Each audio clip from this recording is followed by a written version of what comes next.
Everybody's... Attention! Attention! You are listening to a pre-recorded episode of The Curious Realm.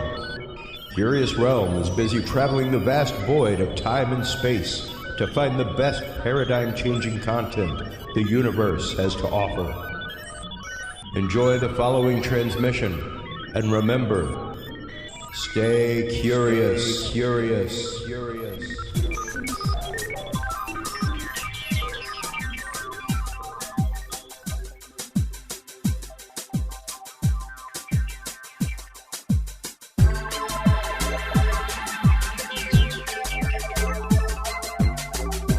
Coming to you from the City of the Weird.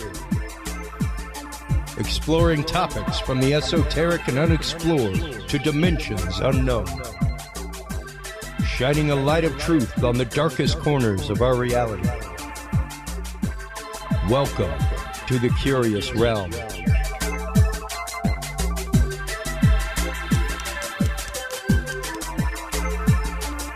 Well, hello everybody, and welcome back. Our guest in this segment is the amazing Reverend Michael J.S. Carter. We will be discussing the world of the experiencer, whether it's paranormal, UFOs, UAPs, the miraculous even.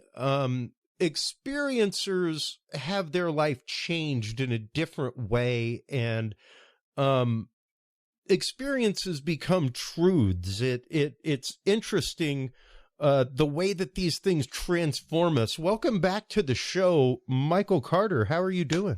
Brother, it's always a pleasure. I'm doing great. I love having you on, and I truly love having you on for things more than UFOs. I mean, of course, yes. You're famous for your appearances in Ancient Aliens, things like that, and more than well versed when it comes to UFOs, UAPs in the Bible, things like that. And that's some of what we talked with you about last time we had you on. Yes. Was UFOs in the Bible and how those events changed the people in the Bible.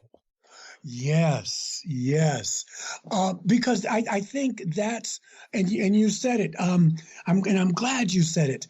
You know, I talk a lot about, what we're talking about, the paranormal and ufology and what have you.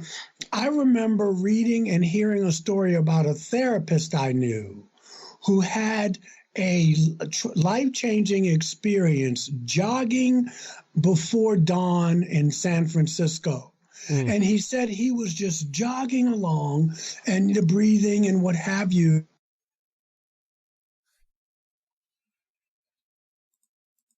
Oh, no.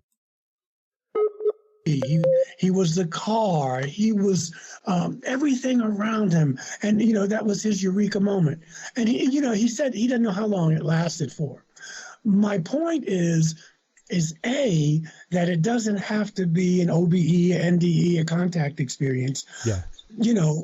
And B, it changed his life. It changed the way he walked through the world. It changed his whole Weltanschauung. And that's when you know that the experience is the real McCoy, as it were, because the word transformation, you are transformed. You are different than you were the day before. And you start walking a different path. And so I think that's really important because we go for the sensational and that sells, and that's true. But, look, if you look at the Hindus and the Mahabharata, if you look at the Kama Sutra, you can have an orgasm, man, and have this spiritual experience that transforms your life. Yeah. So it's good that people are not always shooting for the big ticket, the sensational, because it can change you. Oh, absolutely. And I think, number one, especially in our modern society, we are sold the sensational. Yes. Every show is the sensational. Even right now, there is, amongst the UFO UAP community, there is a large kerfuffle going on with, the whole concept of the secret space program and Corey Goode coming out and saying like, I made all this up. And there are people whose lives have been changed and altered because of the quote truths that he said, that he now says are his intellectual property. They are his spiritual guides, which, hey, if that's the case and they're your spiritual guides, cool. But the problem is now you have a bunch of people that have had a transformational experience in their life because of something that you said. And now you're calling them crazy. So he made all that up, he said. Yeah. Yeah. Wow. Like he's been found in an 8-hour-long deposition, man. Like saying that like this is his intellectual property, that the blue avians are his meditation guides. If anybody else says that they've seen them or met them, they are delusional. Wow. And it's like, well, okay, then at what point do you stop selling them the delusion? You know, yeah, when this is a transformational experience for them. It is. And, you know, I mean, we could always go down the rabbit hole of why the big turnaround, did someone get to him? You know, those types of things. Yeah, it's a transformational experience. And so, you know, these are how cults are formed. This is how, you know, things happen. Yeah. You know, you there's a spirit of discernment one happens to have. And, you know, I think, though, that in this phenomenon, and we see it in other disciplines, I guess, for lack of a better word, not disciplines, but other movements, other things like that. I have heard people tell stories, and somehow they just don't sound, it's just something funny about it. Now, I'm not going to tell anyone that what you said happened to you did not happen to you. Yeah. And what I'm trying to say is that in this phenomenon, you get people on the fringe, and you get those people who are genuine. You get people who want to feel significant, who want to be part of a club, if you will. Well, and it's difficult to kind of discern and weed out. And so now he's taking these people along. Yeah. And now he's saying, well, we got that. Guess what? Psych. And well, it's dangerous. It can be. It can be. And it's just painful for people. Yeah. I think that's mainly what I'm getting to, is that the experiencer typically deals with some sort of trauma to begin with. Even if it is a suspension of disbelief, a shattering of the reality that you know to be, that in and of itself, the deconstruction of what you know to be real, can be earth-shaking to begin with. Like I think the first thing that comes to mind all the time is my religious experience that sent me to join the seminary. That when I spoke about it with my parish priest, he was like, Chris, have you ever considered service? You may want to consider that.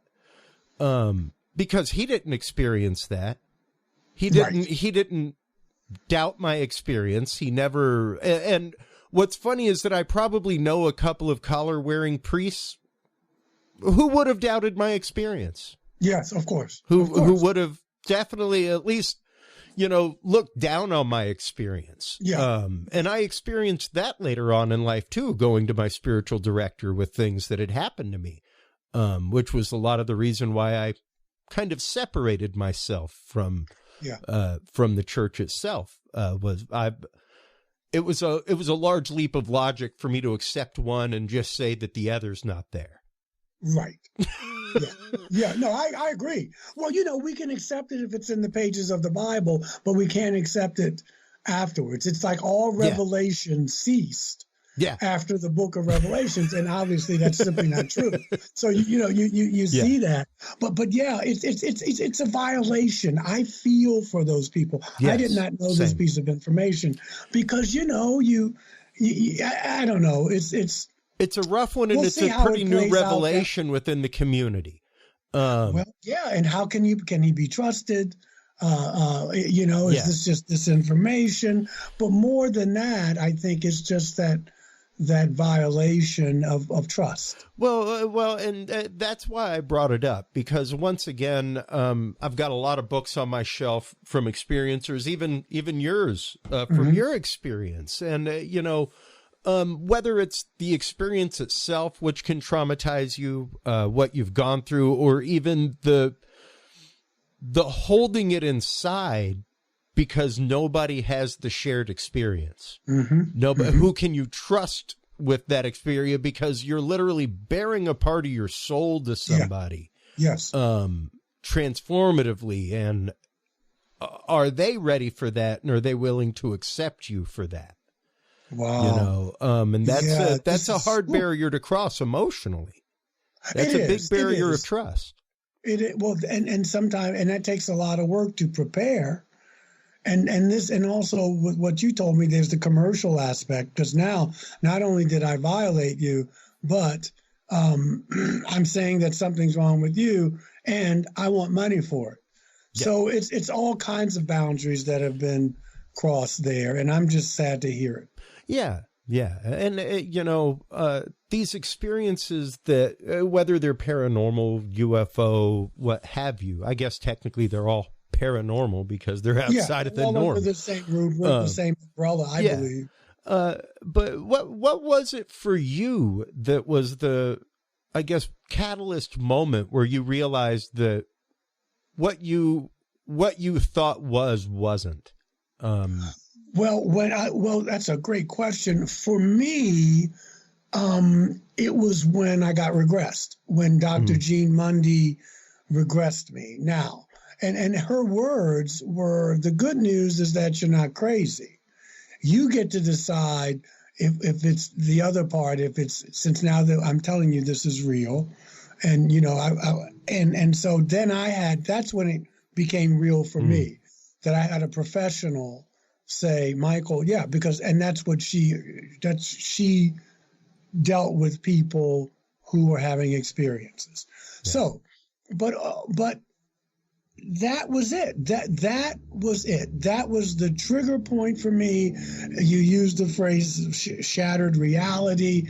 And so I was left to pick up the pieces. However, when that initial experience happened, I was already working towards, certainly not that, but my religion of origin, I was already reworking and experimenting and leaving the religion of my childhood.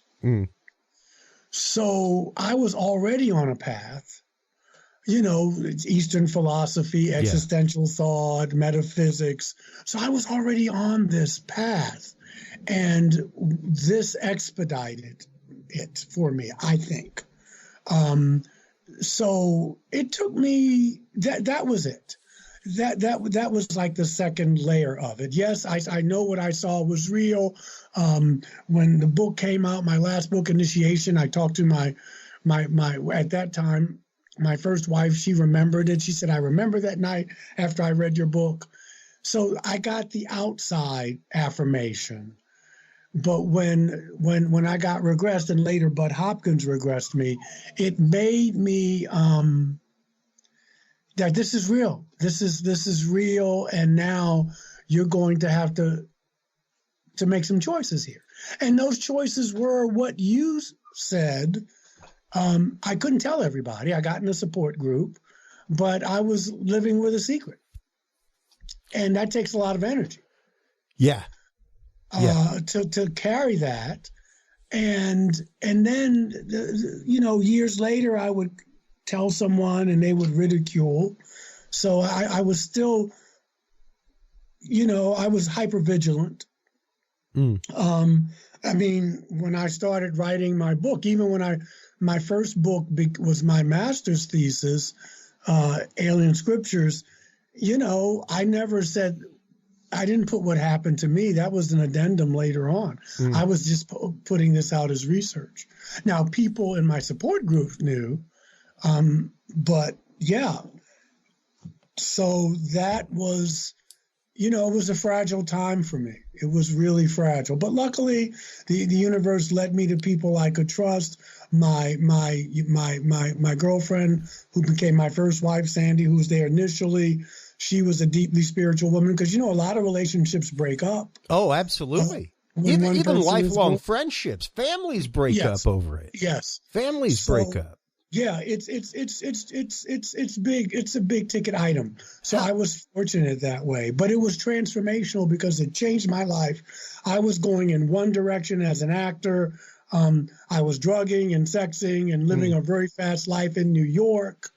And right after that, it's like I stopped on a dime and I said, you know what, this is really not fulfilling me.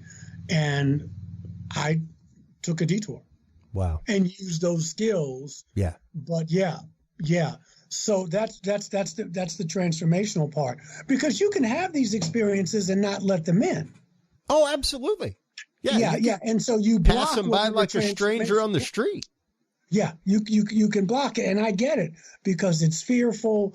It's all those things, and you don't.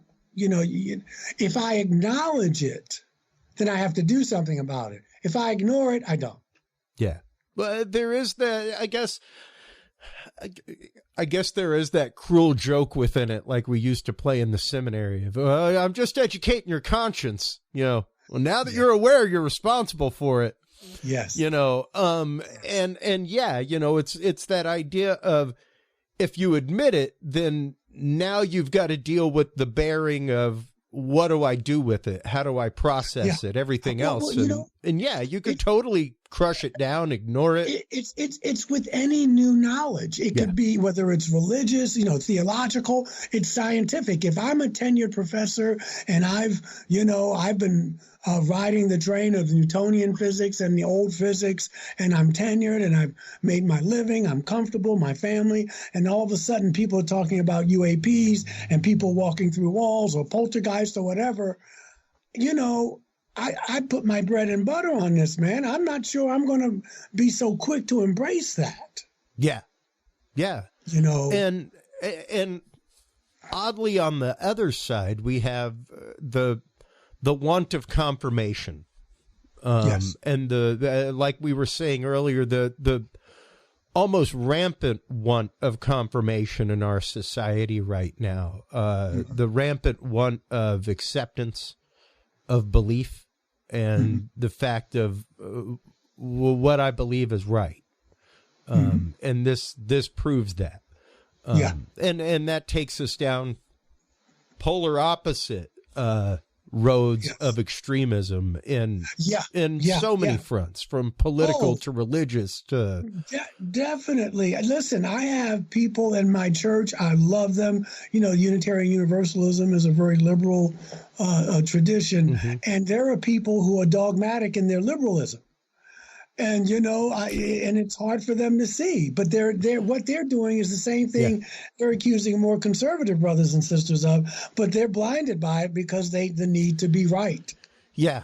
Need to be right. The exact same thing on both sides. Yeah. So what was the teacher Jesus says? And so the blind lead the blind, and they both fall into the ditch. Yeah.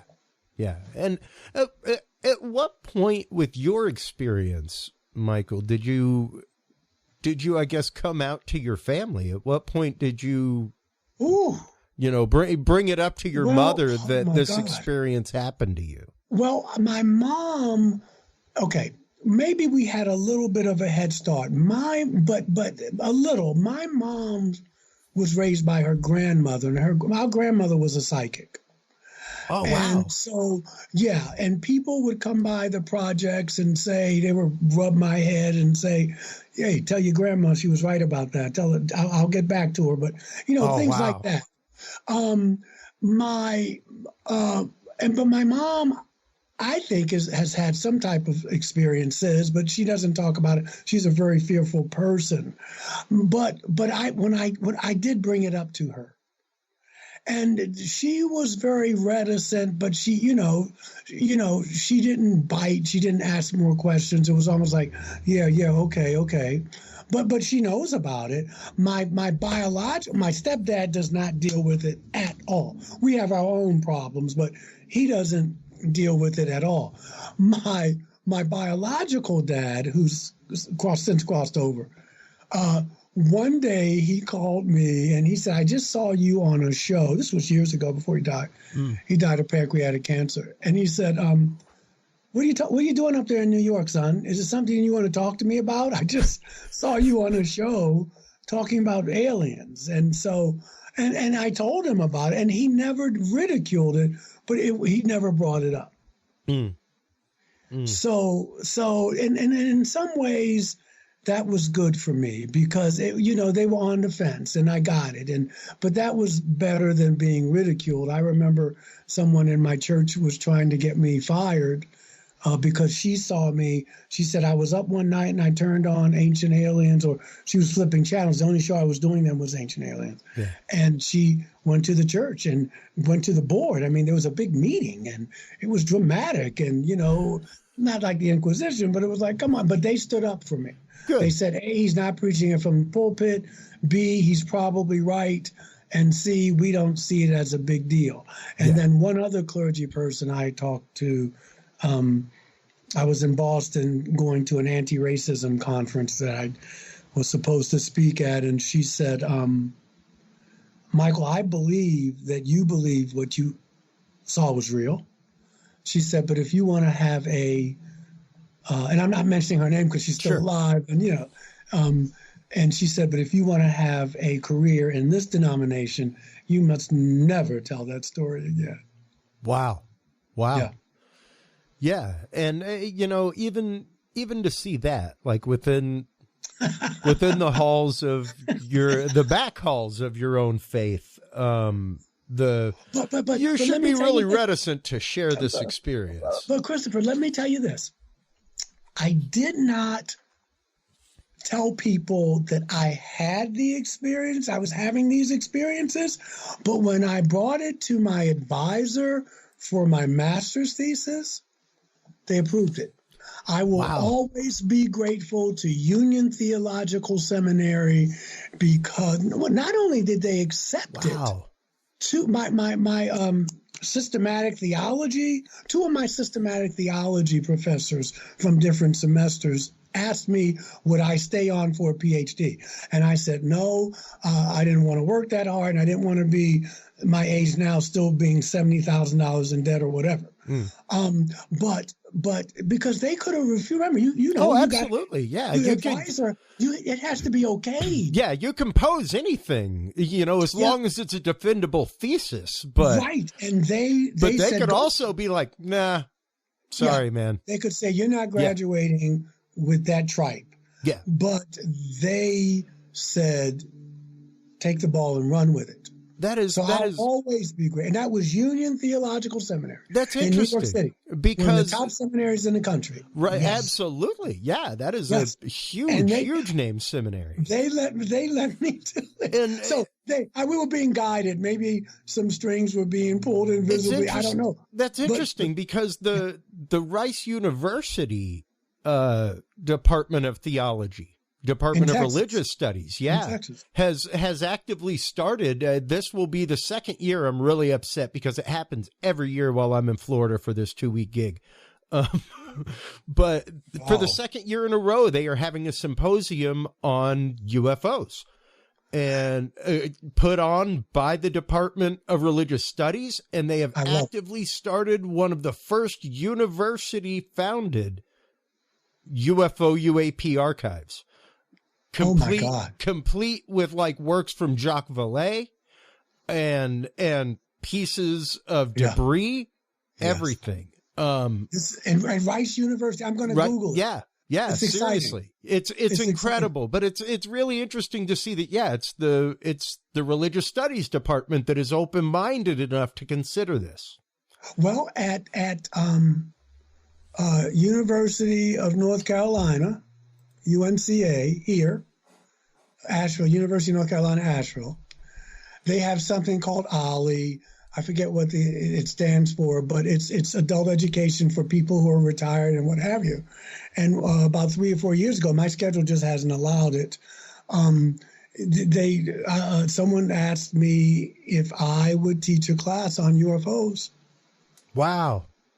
Again, you have to submit it and all that. It has to be approved. But there were enough people who were interested. It's just that I don't have my cup runneth over with what's going on now. Yeah. So it's an idea whose time has come. Yep. And so these are exciting times that Rice University. Whoa, who would have thunk it? I know, right? And when you're saying like major university, like they're up there, buddy. Yes. And yeah, I thought that was right from my hometown of Houston. I found out about that after it happened last year. So this is their second year. This is their second year to be doing it. Yeah. I mean, it's pretty incredible. And like I said, a full I'd like to speak archive. there. I'd like to speak there. Oh yeah, I guarantee you. As a minister. Yeah.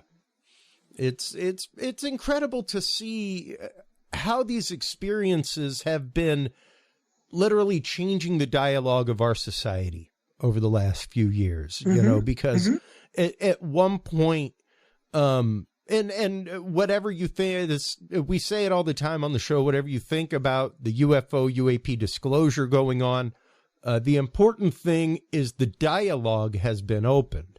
Yeah. And now there is an actual full-on reporting system.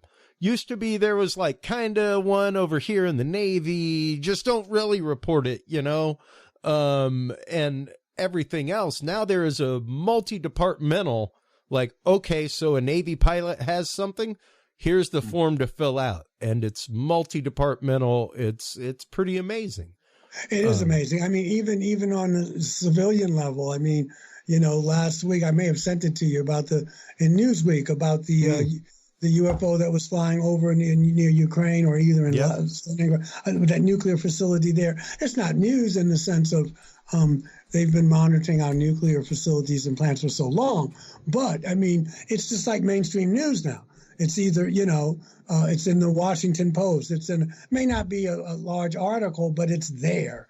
And that's the beginning. And once you do it, it does not, you can't turn, it's out there. You can't take it back. It's part of our culture now.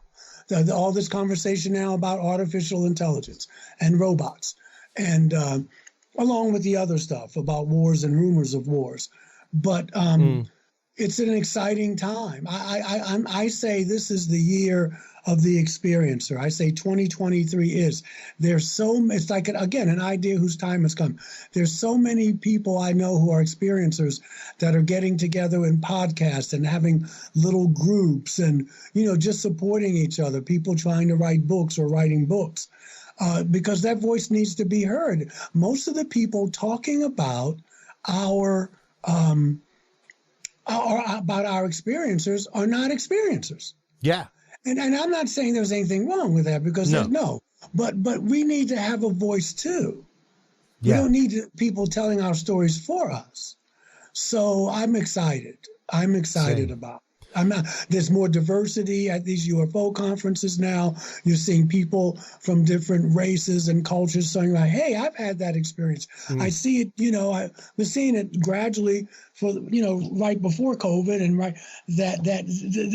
there's more of an integrated audience who are attending and speaking. So it's exciting to me. And of course it's glacial sometimes, change can be, but it's happening and we're here to see it. Your shows like this are putting the word out and empowering people to tell their stories. And I think that's what it's going to take, little communities, if you will, for lack of a better word, banding together, doing podcasts, having speakers, writing books, lectures. That's how the consciousness is going to be changed. Because Absolutely. We can't just wait for the government because they're going to spin their narrative because they have other intentions. And that's okay. But we have to be in charge of our stories and have a narrative or counter narrative. Yeah. Well, and it's kind of like the idea of Alcoholics Anonymous was a beautiful idea. Once it became an accepted mainstream idea, it changed a lot of people and a lot of lives. Yes. And that's really, I mean, and we've had the discussion before whenever you've been on about the support group that you found when you found it. And, the idea of nowadays being able to find an experiencer support group, even knowing that MUFON has an experiencer resource team, where when you're an experiencer, like, someone who's had contact in some way, things like that, like, it moves up to a different level, and they have a specialized team of people that come and talk to you. People like Sev Talk, and Kathleen Marden, the niece of Betty and Barney Hill, people like that, Yeah, there's something, and when I was in therapy for unrelated stuff, and I was in a 12-step program for codependency. Sure. And those 12 steps, I don't have to say, are very powerful. Oh, they're beautiful. It's a deep spirituality. Changed my life. Yeah. Mine too. That and a good therapist. But there's something, and I was doing one-on-one therapy, Gestalt therapy, which I like because it was working on emotions as well as, the rational stuff, because you can rationalize anything. But it unthawed me. I could feel. I could become more human. But the point I'm trying to make is when the therapist said, I have a little group of people who I think who have reached a certain point in their therapy and it's time to go to the next level. And he said, I'd like you to be in that group. This was after a few years. And I said, yeah, even though I'm kind of like an individual person, but there's something, my point of all that is this, there's something healing about seeing another face across from you. While you're telling your story. I think that's what makes the 12 steps possible and powerful. I think that's what makes, this Gestalt therapy session, any type. But you get to, because people will mirror you. They will mirror back to you. And, when you're a child and the child looks up in the mother's face, and what he or she sees in that face will stay with them. If she sees a mom who's struggling, maybe a single mom or a mom, you can see the anxiety, you can read the fear, you absorb that. Or you can see the understanding, the compassion, and that sticks with you too. There's something healing about looking at someone else in the face while you're telling your story.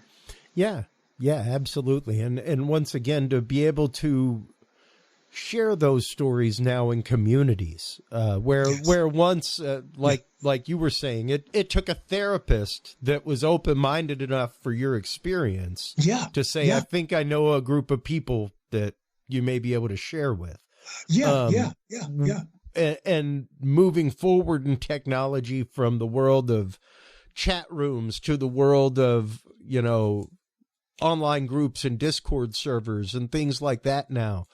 Closed community chat groups, all kinds of things. It's really amazing to see how experiencers of all levels, from UFO abduction to paranormal, even targeted individuals, can find a community of people who've been through the same experience to be able to not only commiserate with, but be able to, I guess, really figure that out and what it means to their life.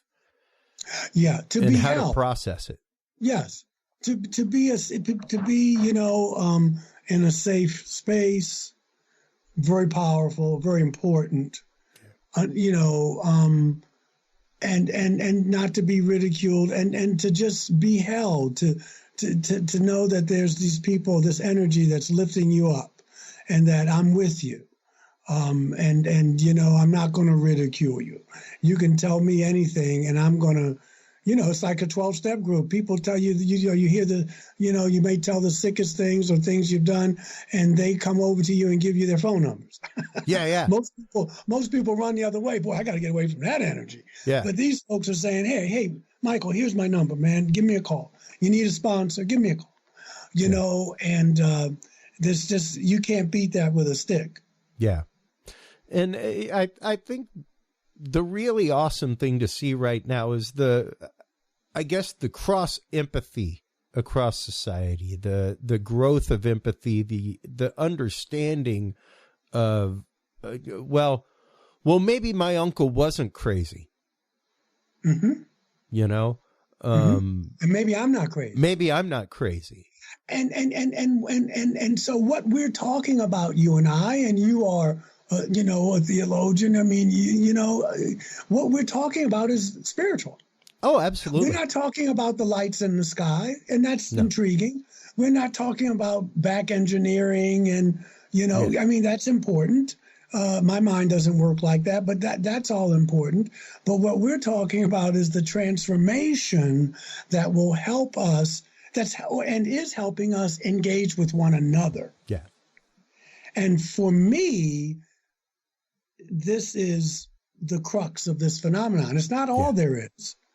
But for me, I'm more, I want to know, because now that like we said earlier, what you going to do with it now? How you going to walk in the world now? You know, I remember my friends who were in Vietnam, and they would come to, what you going to do when we get back to the world? You know, and I'm not likening the experience to a war. I'm just saying these people have had experiences. They've killed, they've been shot at, you know, and now this is going to end.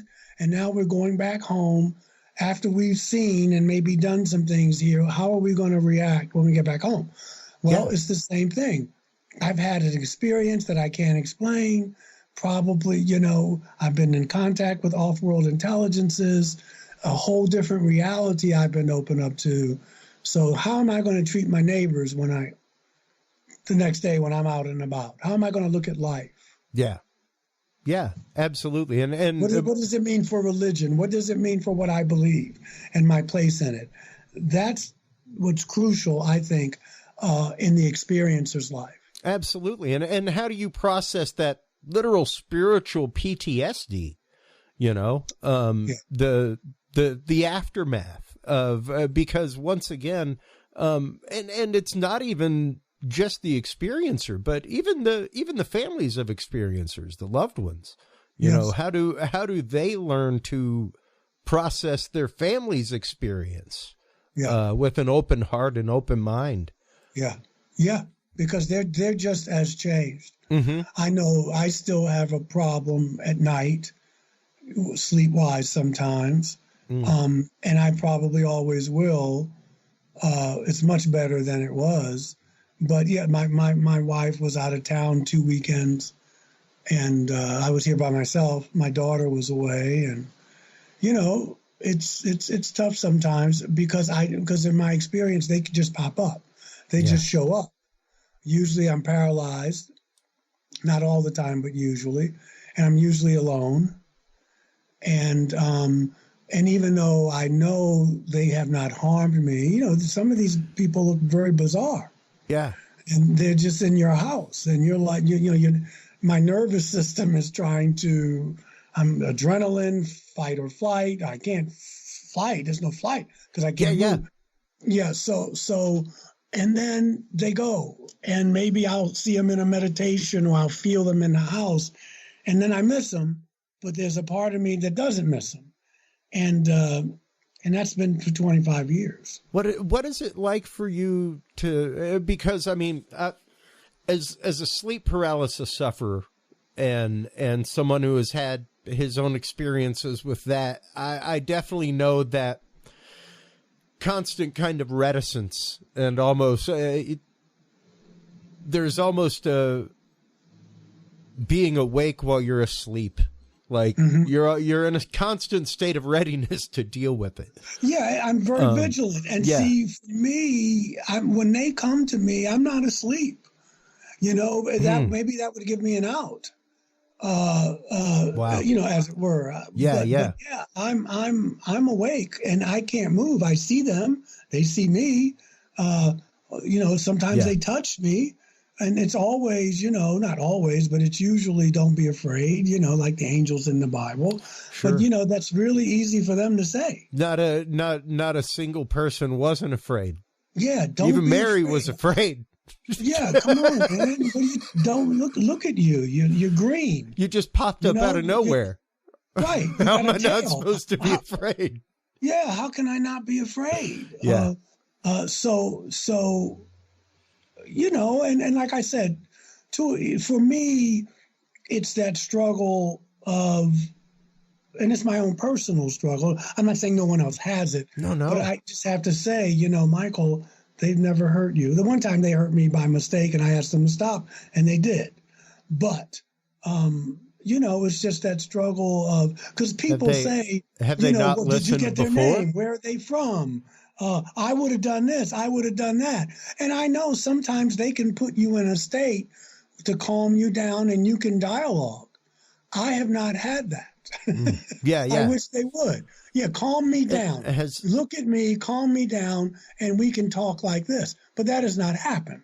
Have you had it in your experience where they have harmed you, where they didn't listen for you to what stop? had happened was, at the very beginnings, when they came, the little grayish white people, I was frozen. I was paralyzed. And what they did was they put they showed me in my third eye here a syringe. And oh, wow. They stuck it, the hollow part right here in the back of your head where your neck meets that, it's a little. Yeah, the base of your skull.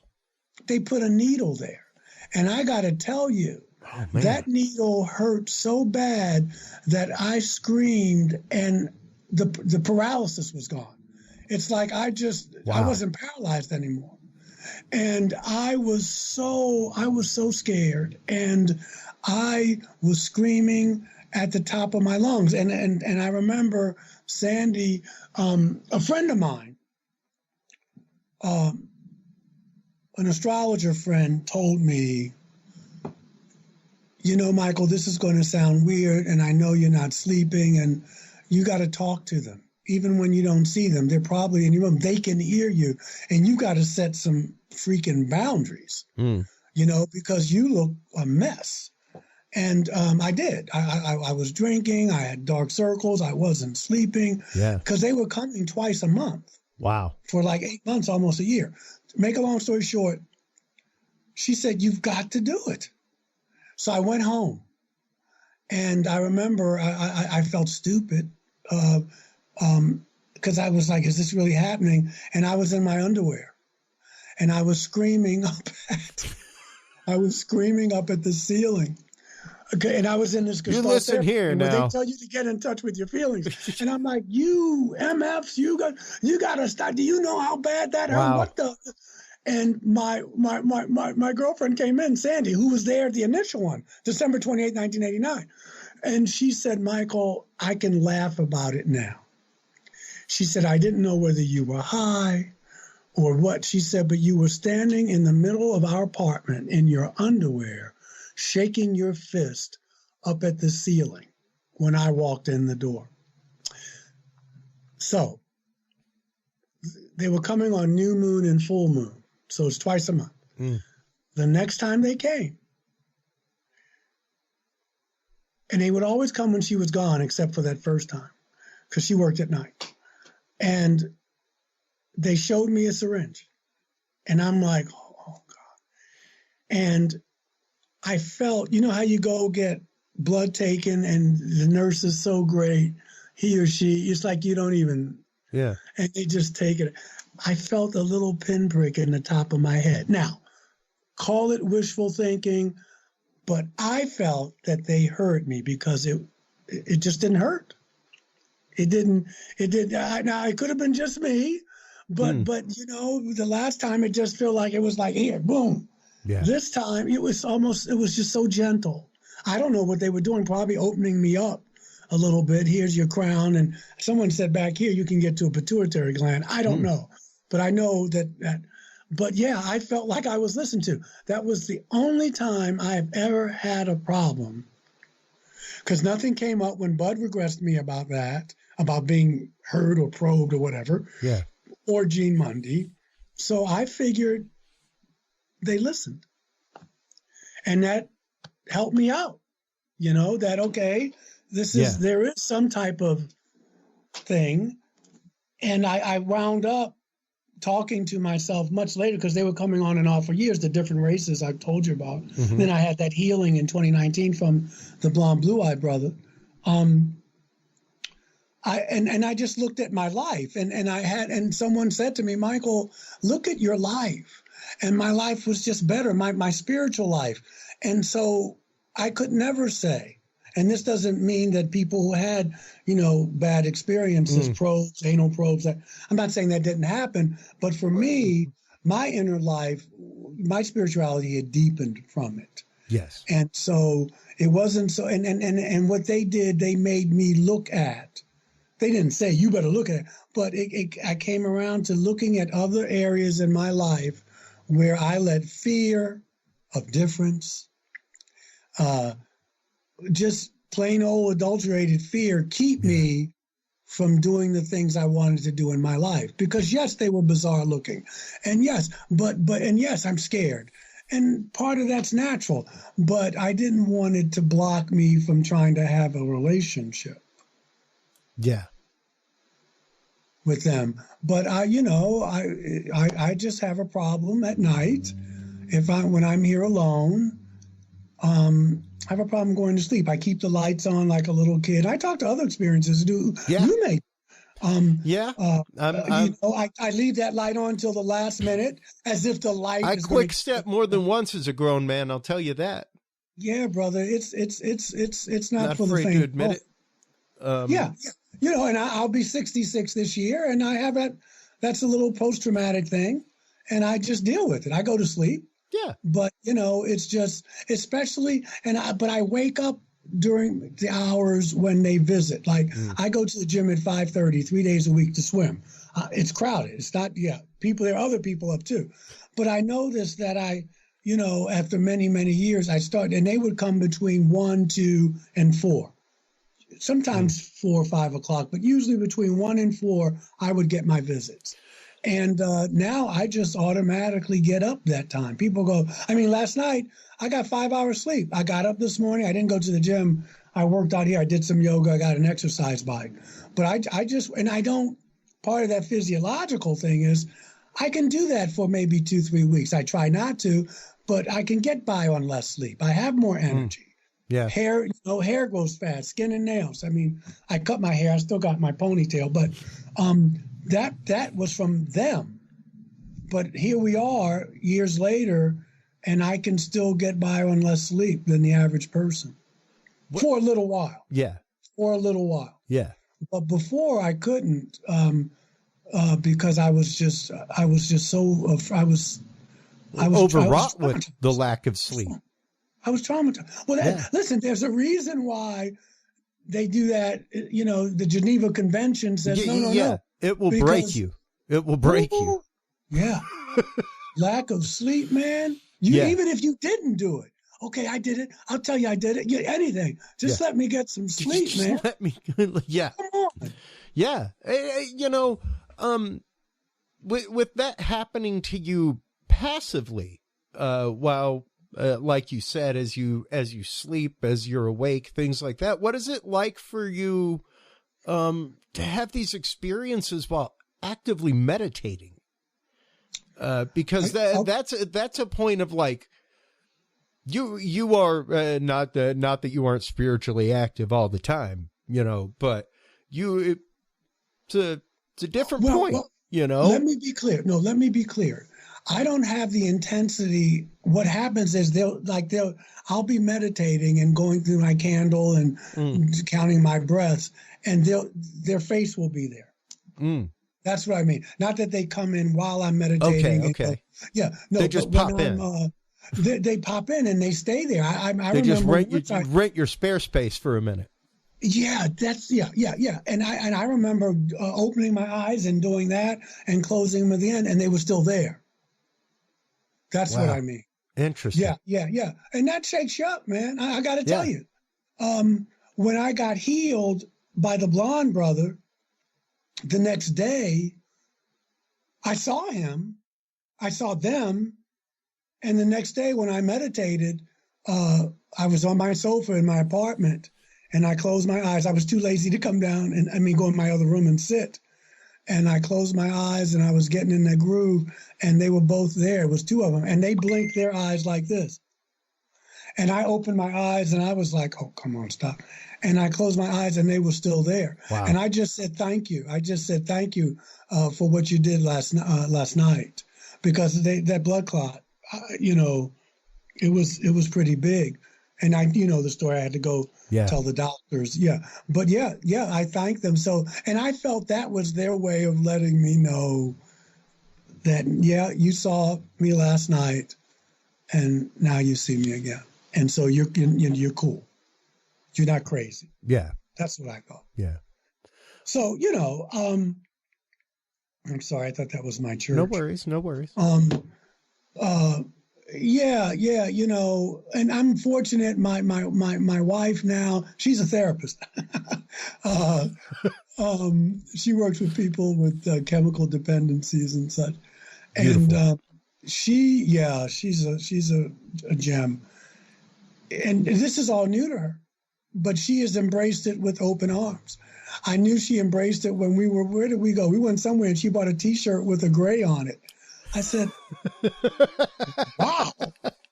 I said, you talk really about opening minds. Yeah, she said, she's, I said, you're shaking really paradigms. Yeah. And she's into it. She says, I don't understand it, but I am fascinated by it.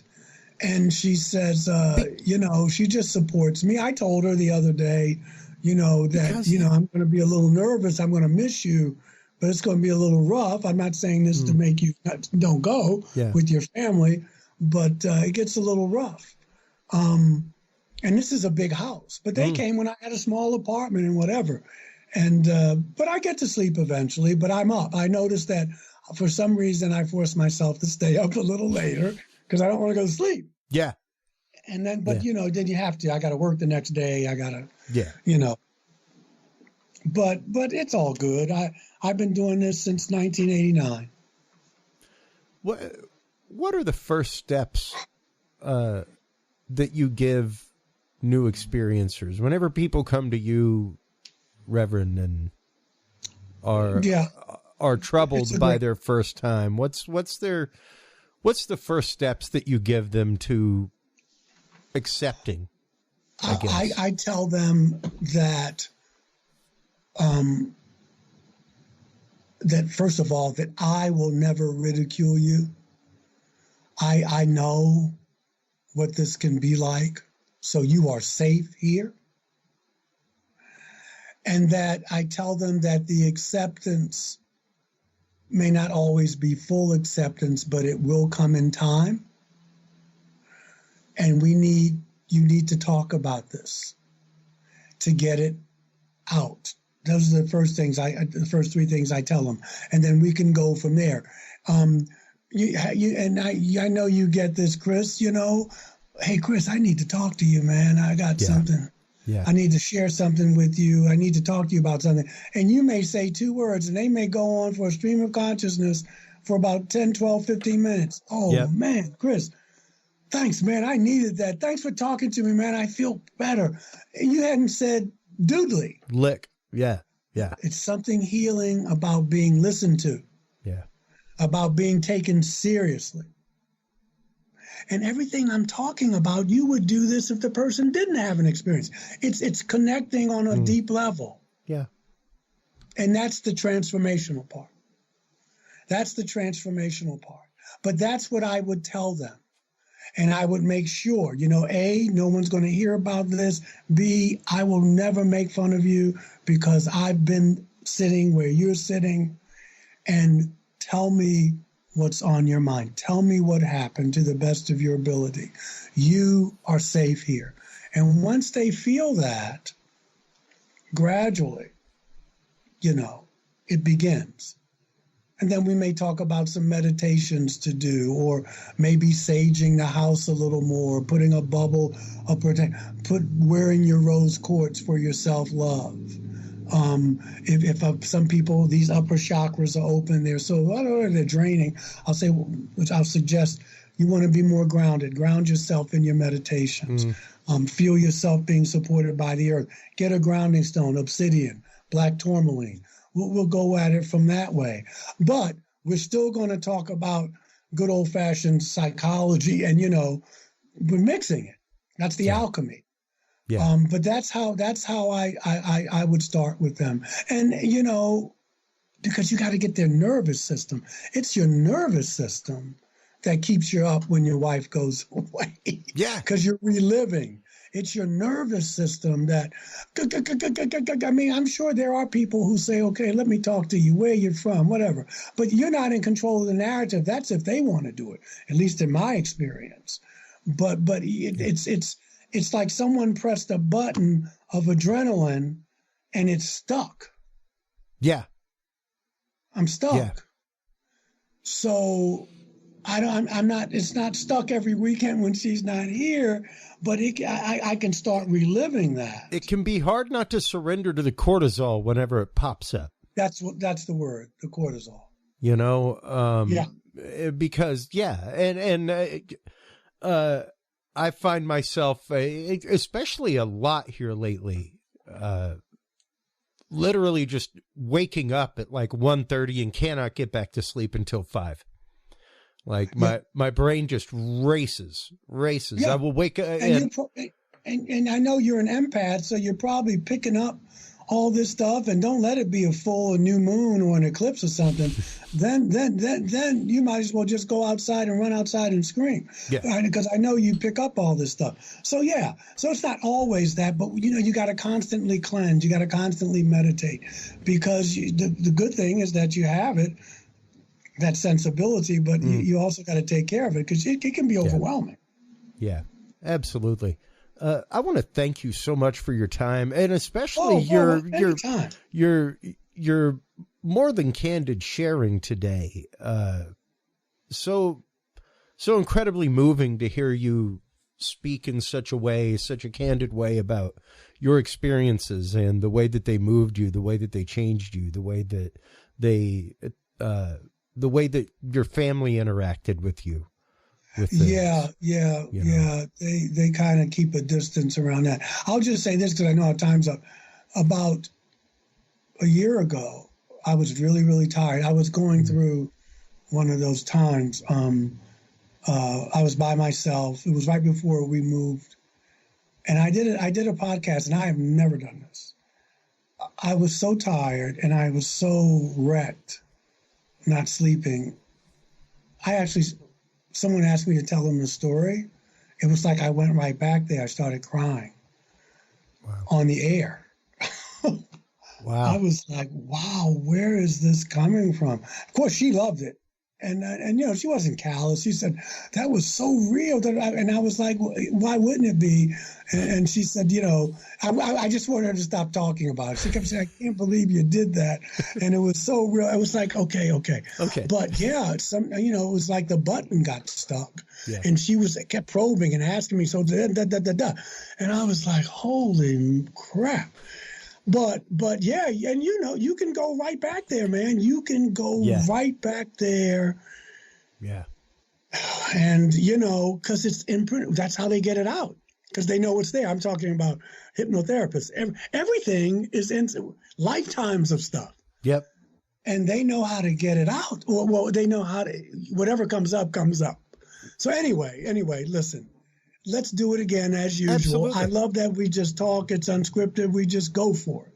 Yeah, it's really fantastic. I love our conversations, and I really love the insight that you bring, not only as an experiencer but as a minister as well, and how to because this is ministry. It's outreach. It's well, this is your ministry. Remember we talked about. Oh, absolutely. And you, no doubt. I'm comfortable with you because you are a minister. You're trained. And so I can say some stuff and you know exactly what I'm talking about. Yeah. And vice versa, and so that kind of takes the edge off. Well, I appreciate that a lot. Yeah, it does help. Before we let you go, of course, let everybody know where they can go other than our store to purchase your books, where they can go to keep up with all your work. Do you have any appearances coming up? Okay. Yes. I know TV and everything literally lets you know, like, oh, hey, I know it's Wednesday, but tomorrow night you have an episode airing. Right. Like, Right. it's crazy what they do. It's hilarious. That really fucks the last nerve. But let me answer. Okay. I'm going back out to Lake Houghton, Michigan, September 21st, for their paranormal UFO conference. You can get my books on Amazon, Barnes and Nobles. My email is michaeljscarter@gmail.com. I have a Facebook fan page, Reverend Michael J. Carter. There's also another page, Reverend Michael J.S. Carter. You can go. I will answer any questions. I'll return your call. About 4 weeks ago, an episode that I shot last summer with Lawrence Fishburne and some other people on the Phoenix Lights. It aired on, it's called History's Greatest Mysteries. Yep. I didn't realize that Lawrence Fishburne is a UFO enthusiast. Oh, yeah. And they did something with, on the Phoenix Lights, Linda Katai. She's kept this going. She's great. And I actually watched it. I usually don't watch myself on these shows, believe it or not. But my wife said, this is new to me. I want you to sit down with me and watch it. They did a wonderful job. It's season 4, episode 5, Phoenix Lights. Awesome. I have truly enjoyed what he has done with that series. Yes. I've loved it. It's been great. It's one of the shows that I look for every time I'm on the road. Yeah. Well, check it out. So check it out. I absolutely will. And thank you once again for your time. Please do hold the line while we close things out. Okay. While you are online checking out all the amazing work of Reverend Michael J.S. Carter, of course, make sure to stop on by the Curious Realm store. That is one of the locations where you can buy his books. While you're there at CuriousRealm.com, you can also visit CuriousRealm.com/story. That is our experiencer page. If you're an experiencer of the paranormal, UFOs, UAPs, abduction, if you're a targeted individual, government whistleblower, feel free to stop on by, fill out our form. You can leave your evidence there, pictures, audio, video. We will present it to our experts whenever we have them on the show and try to get you some answers for your case. We also have our experiencer hotline, 512-298-3913. Feel free to call and leave us a voicemail of your experience, and we will share it with our guests on the show.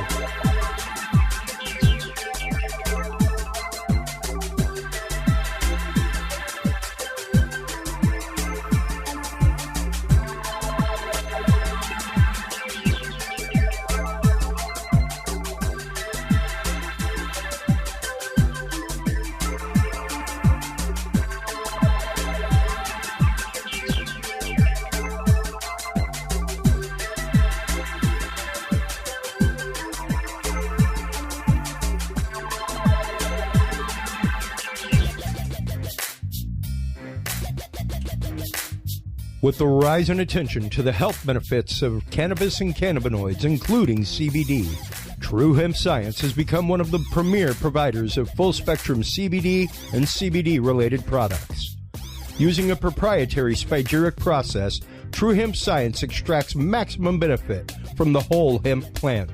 Buds, leaves, stems, seeds, even roots. Every part of the plant is used and then reused to formulate a rich, complex profile of CBD, CBD derivatives, and terpenes guaranteed to provide the relief and benefits you need daily. Visit TrueHempScience.com to experience the best CBD oils, edibles, and topicals on the market today. And use code CURIOUS7 to save 7% off your entire purchase of $50 or more and get 2 25-milligram CBD cookies or brownies free. That website again is TrueHempScience.com and the code is CURIOUS7.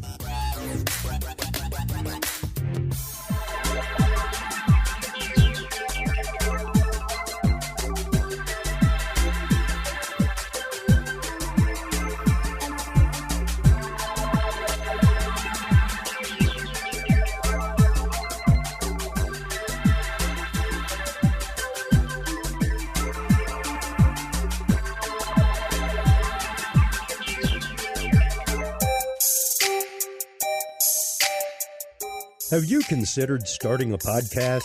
Looking for a way to make your business a voice of authority in an industry? Then Podcast Cadet is the solution for you. Whether starting a podcast for yourself, your brand, business, school, church, or just plain fun, Podcast Cadet is here to help you navigate the waters of the podcast industry. Specializing in one-on-one consultation and training with industry professionals in fields ranging from podcast technology and editing to distribution, monetization, and even social media strategies. Podcast Cadet tailors their services to the specific needs of you and your podcast. Do you already have a podcast and trying to find ways to engage and grow your audience? Sign up for your Podcast Cadet audit today and let us help you explore new and exciting ways to leverage your content and elevate your podcast brand to whole new levels. From consultational workshops to affordable podcast production and maintenance packages, Podcast Cadet is your one-stop shop for everything podcast related on the internet. Visit podcastcadet.com today to sign up for your consultation or training and use code CURIOUS20 to save 20% off your entire purchase. That website again is podcastcadet.com.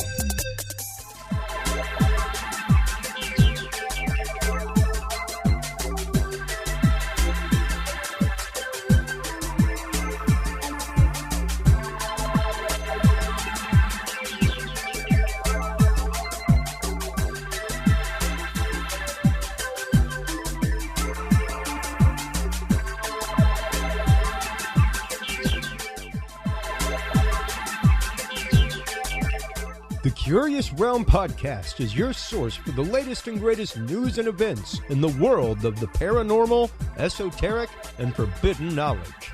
And there's no better way to spark the conversation than with items from the Curious Realm store. Choose from fan favorites like hoodies, mouse pads, coffee mugs, and more.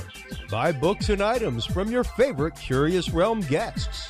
Get your hands on the latest gear for paranormal investigations and experiments we discuss on the show. Open your web browser and stop on by the Curious Realm store at curiousrealm.com/store to buy the latest Curious Realm wear and out-of-this-world gifts for yourself, your family, or a mind that you want to open. That website again is curiousrealm.com/store. Hello, everybody, and welcome back from that commercial break. Thank you so much to our sponsors, True Hemp Science. I have been using their product for years now. Christopher Lynch is an absolutely amazing individual. Whenever I come back from my road work, we are looking at having him back here in the studio to talk about some of their new products. And of course, their spagyric process, this literal alchemical process of using every part of the plant. Absolutely amazing stuff. We just got done talking about healing and things like that with Michael J.S. Carter, and we always get into esoteric topics with him, and I thought a great follow-up for that would be Gretchen Cornwall, because she does a lot of work into the world of the Knights Templar. She is the author of The Secret Dossier of a Knight Templar of the Sangreal. We will be talking with her about some of her recent research. While Michael J.S. Carter is on Ancient Aliens regularly as a talking head as well as other programs, Gretchen is featured fairly regularly for her work into the Templars, especially Templars in America on Oak Island. And her research goes into amazing places, especially churches, stonework, things like that. So welcome back to the show, Gretchen Cornwall. How have you been doing?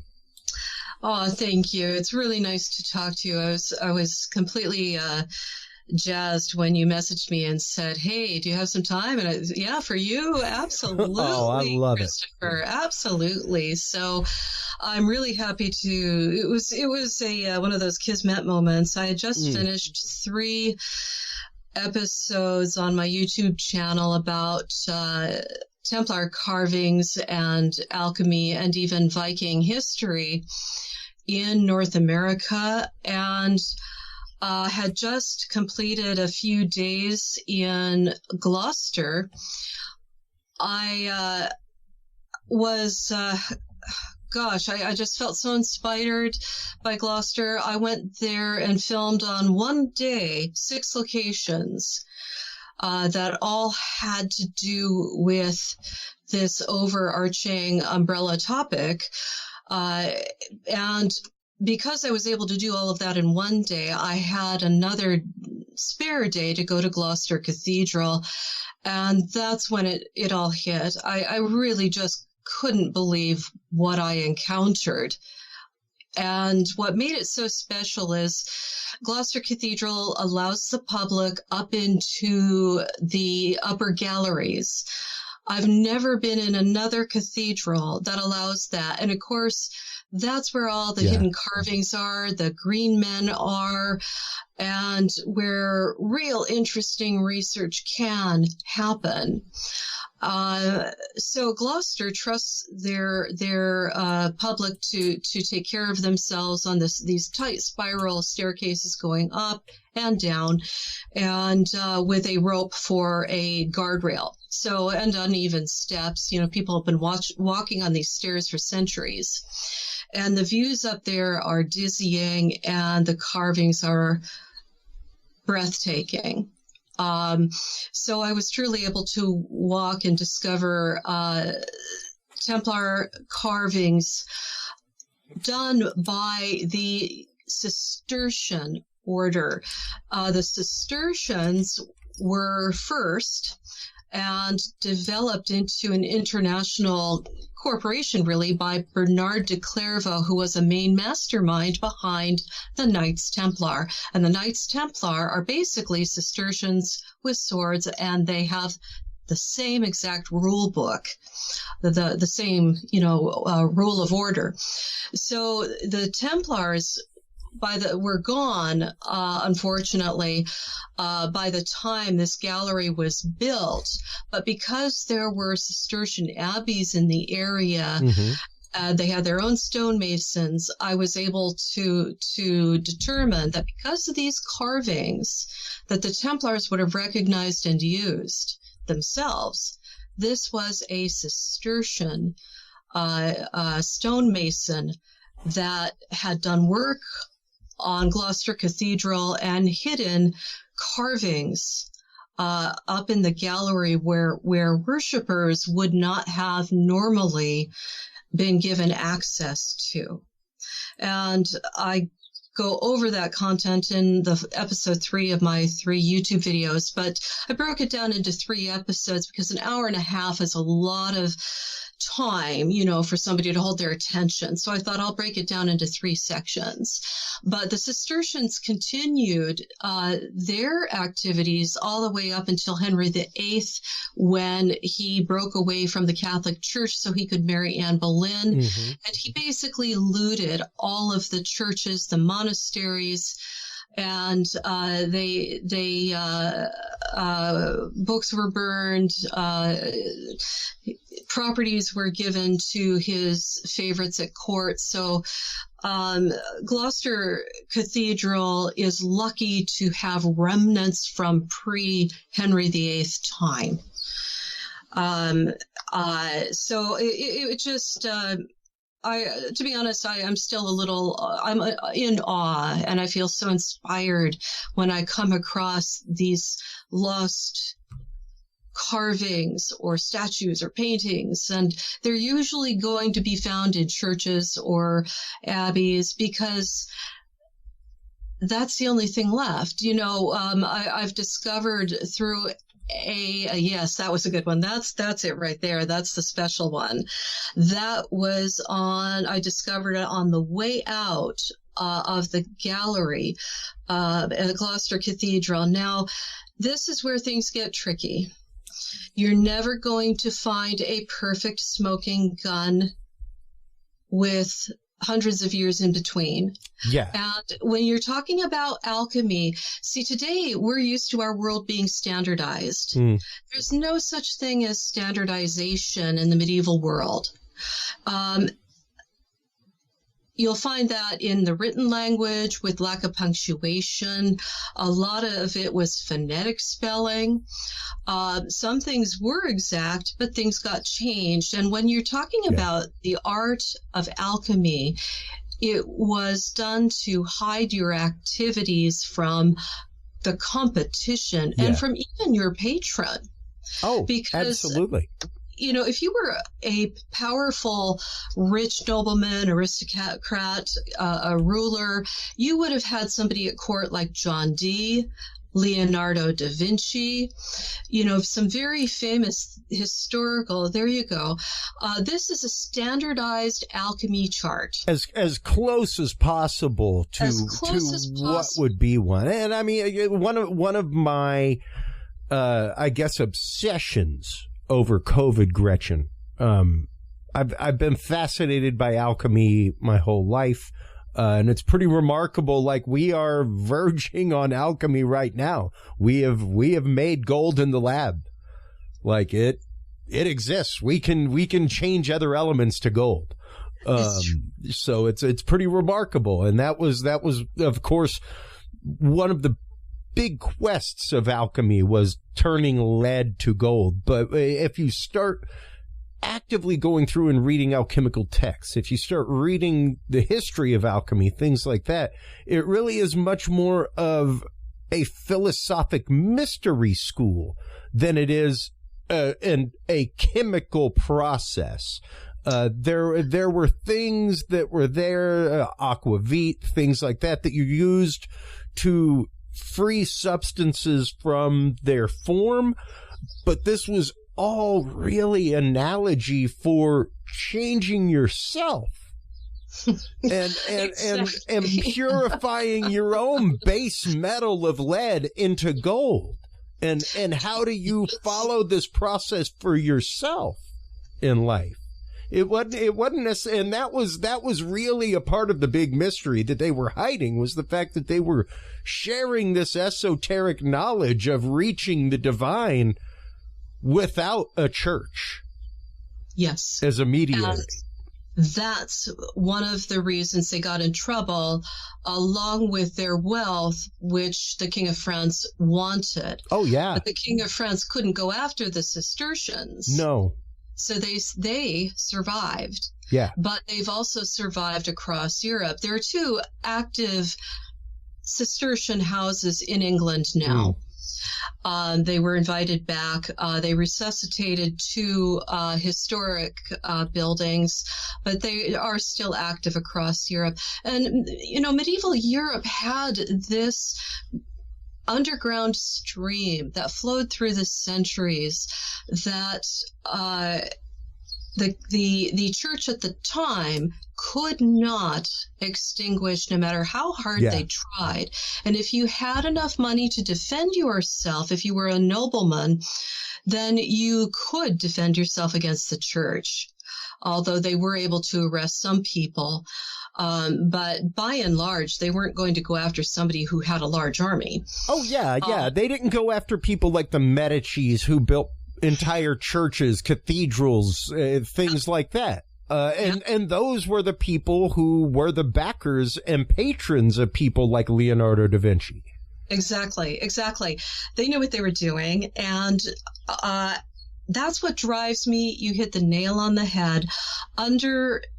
Behind all the carvings, behind all of these massive stone edifices that we can still visit today, is this thought structure on how to turn the lead soul of a human being into golden light. Yeah. And that's what it's all about in truth.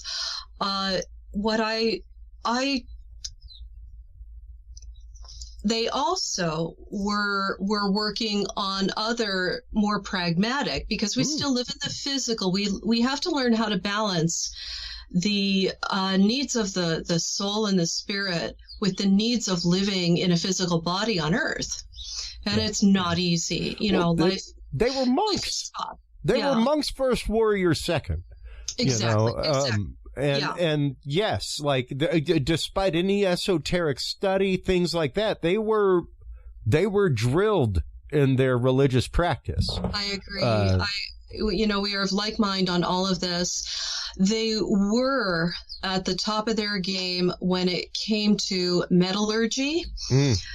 And also on the cutting edge of sciences. Yeah. And they were able to organize and work with those in power with money. And when I first saw Corian Mall presenting on the Curse of Oak Island, and he graciously let me use his photographs. Unfortunately, the editors on Oak Island didn't really, they're not medieval nerds like you and I, Christopher. Yeah. They're trying to do a job really quickly every week, and it's a lot of pressure. But they didn't outline the 4 symbols carved into the stone properly, and it caused a bit of a brouhaha, in social media. So Corian came out and said, "Here are my of unhighlighted to highlighted," and it told a completely different story. And I realized that the symbols were all related to metallurgy. Yeah. So now the kicker is that they are also interchangeable. For exact, the first one, the circle with the cross on top, is a very famous symbol in the medieval era, meaning it's the global, globus cruciger, if I'm saying it right. It means God's, dominion on earth. God is in charge. Basically like the orb that you typically see the figure of God holding. Yes, it is in medieval art. And the other meaning for that, when you're talking about the 3-dimensional world, it's copper. And of course, you're depending on the orientation of this thing. We don't know the original orientation of this stone. And I am confident that it is medieval, anywhere from the late, 1000 something to the 1300s. I've looked at stone carvings and castles and cathedrals and graffiti marks for a very long time, and I'm confident in the dating of that. They were also keen to hide their metallurgy.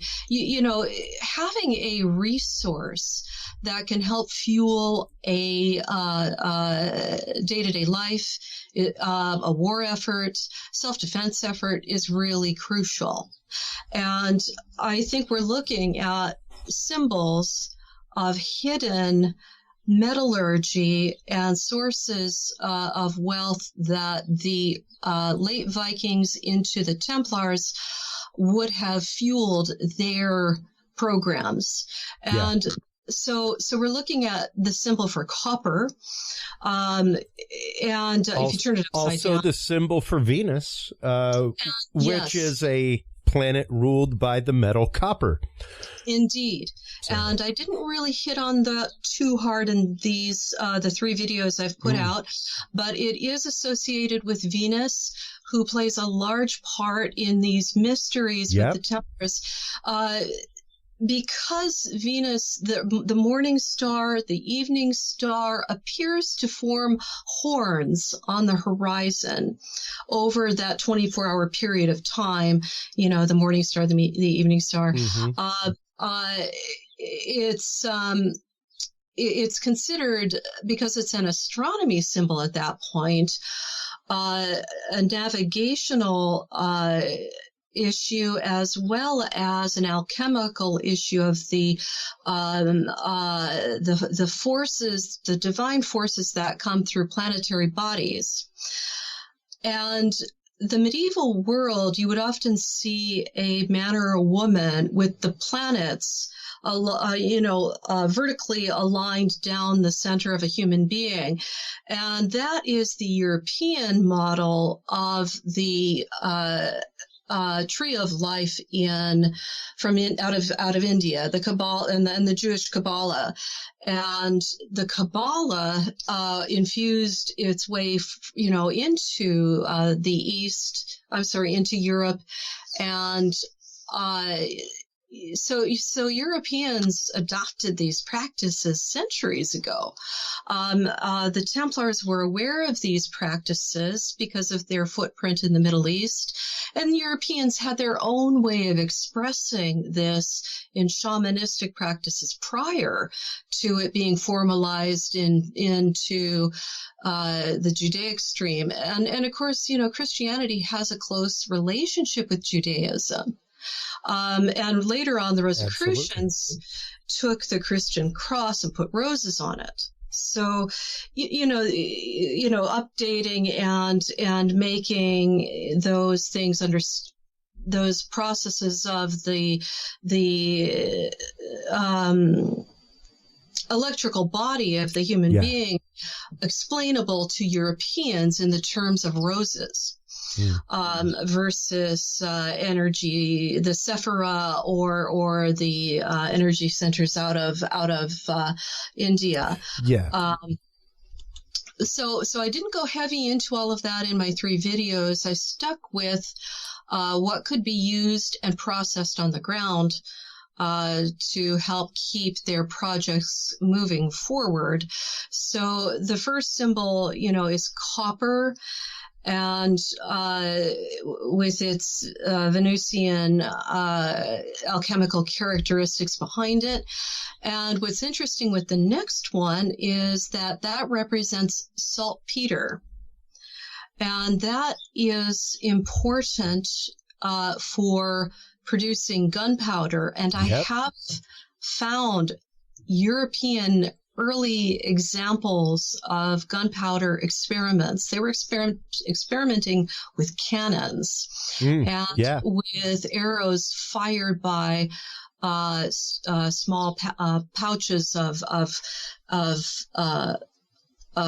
gunpowder behind it. Now, in that image you're showing there, the next one over to the right, the third one in, it looks like it's got a pointed peak on it, but it's not. That's just how Corian drew it. If you look at the original image, which I haven't sent you, but it's available on my YouTube video, the original image is actually curved. And it's got a dot in the middle. Yeah, it looks kind of triangular, but if you look at it, it really looks like more of a fat crescent. Yeah, it's an arc. So that didn't really show up very well there. And it's got a dot in it. And that's how the moon was represented in alchemy. I didn't send you, I might have. There's a YouTube, there it is. There's a YouTube screenshot of myself with those symbols. Keep going. That's it. So you've got copper, saltpeter, and the image below, Luna, the moon, that's from a 15th century German Hermetic alchemy text. Now, again, it's not exact, but we're talking about codes here, codes that could help you win a battle. So codes that if you tried to break or steal, you would have been killed for, because these are codes that a king wanted to use to give himself an edge on the battlefield. So this is guarded stuff that today,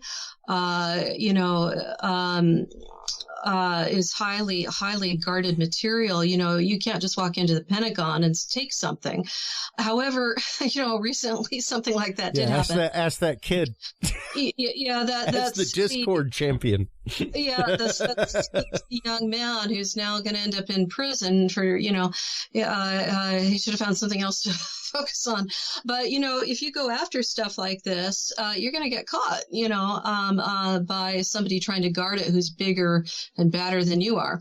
So anyway, again, it's not exact, but then codes going back with alchemy were specific to that alchemist, especially a lead alchemist working in a lab that had apprentices. And he would have to decide which one of his apprentices, and it more than likely was a son, or an adopted son, that he would eventually give all of the keys to his kingdom, once he could be trusted as a human being and as a competent alchemist. So I do think that symbol found on Oak Isle, in Liverpool, Nova Scotia, on the beach there, was silver. So we've got copper, saltpeter, and silver, and then the image for verdigris.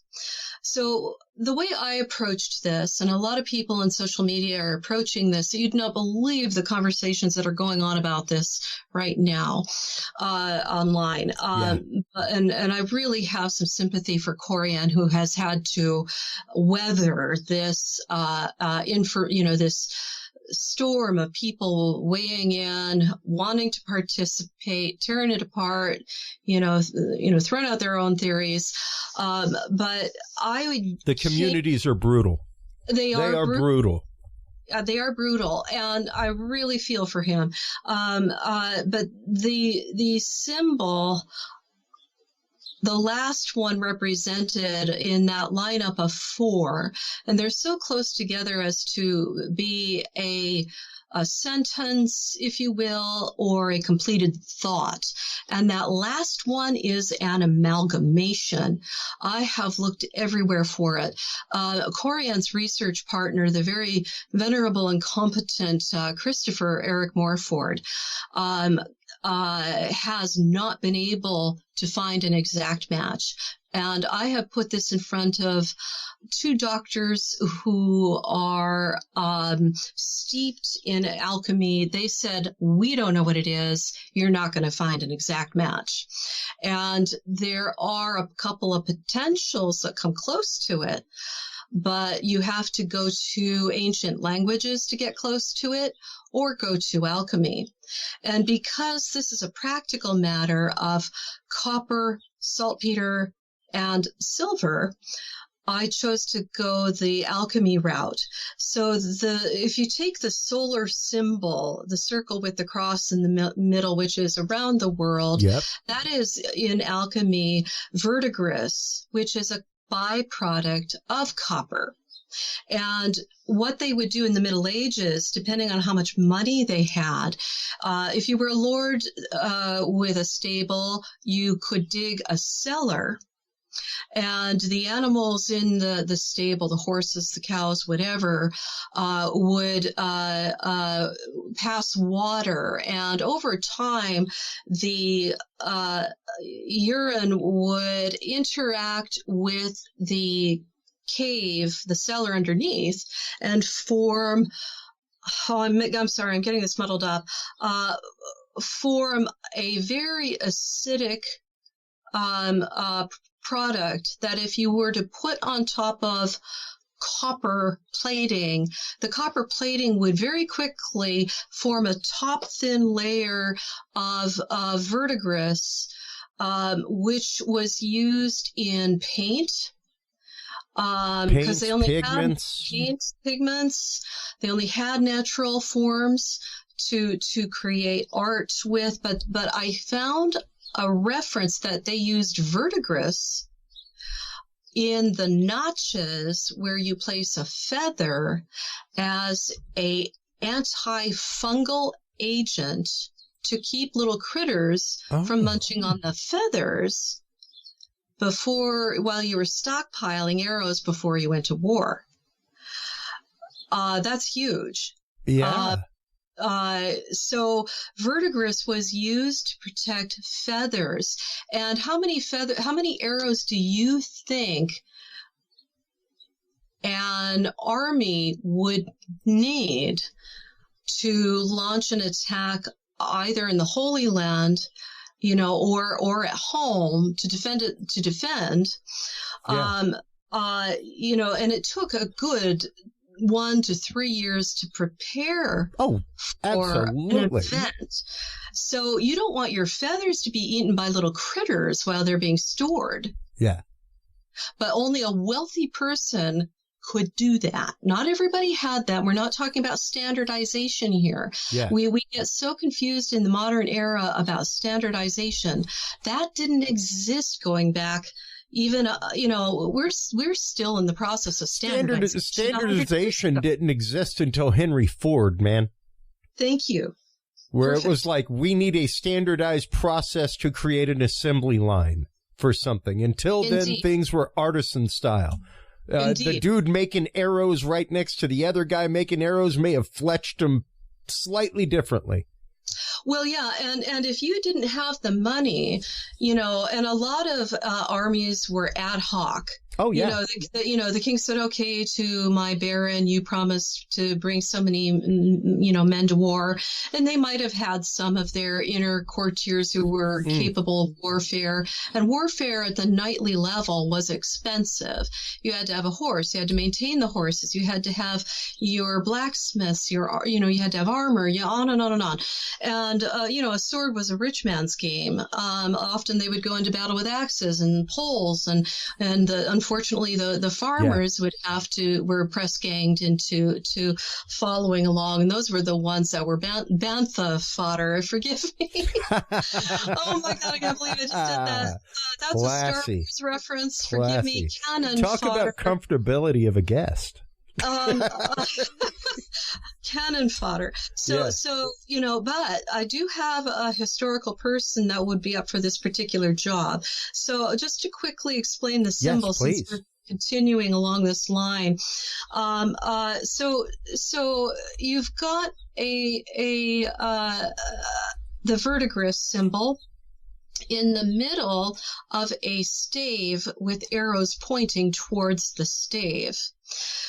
It's eerily similar to the Cistercian cipher. And the Cistercian cipher was a vertical stave. And if you can find the photograph of myself, a screenshot where the number 4, 40, 400, and 4000 is represented. There you go. So the Cistercian cipher in rough, you can see at the top right, that's for your single digits. On the other side, 40 is for your tens, and then below you've got your hundreds and your thousands. But this stave is a little bit wrong. That triangle on either end isn't alchemy because it's an open triangle. It's open, so that's kind of a problem. I've looked back into medieval alchemy with triangles, and they usually represent earth, air, fire, and water, or male and female principles, but they were always closed. Now, here we are talking about the flip side of standardization. So, again, I'm trying to go as much as I can with practicalities and with the process of metallurgy and treasure and warfare. So I chose to run with this image found on the beach on Liverpool, Nova Scotia, as a hidden Cistercian cipher. So it should have been, those triangles should have been shoved closer into the middle and brought inwards. However, the other reason why I think that I'm correct on this is this, and I owe this. Forgive me, that's the doorbell. The 4,444 represents the nautical miles to Jerusalem from Oak Island.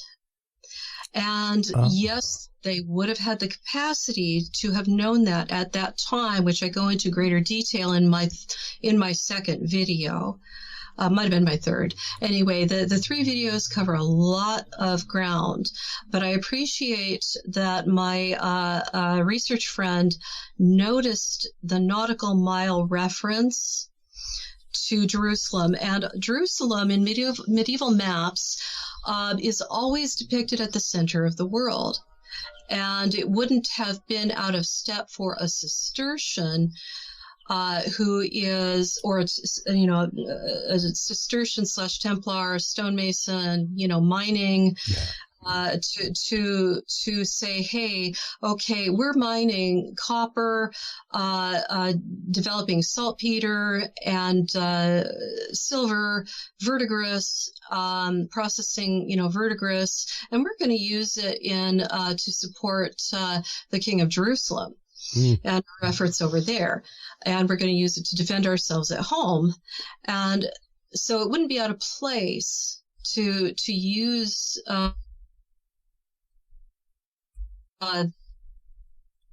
cipher. So that's what I think this is. And I explained myself at greater depth in the videos that I've just come out with. Because this is such a visual topic, I decided not to write about this, but to put it out into video format. And what shocked me was that Cistercian cipher in Gloucester Cathedral, up where nobody would have generally seen it. And the problem with that is it's on its side. It's presented horizontally instead of vertically. There are a couple of possibilities for that. They wanted to hide it.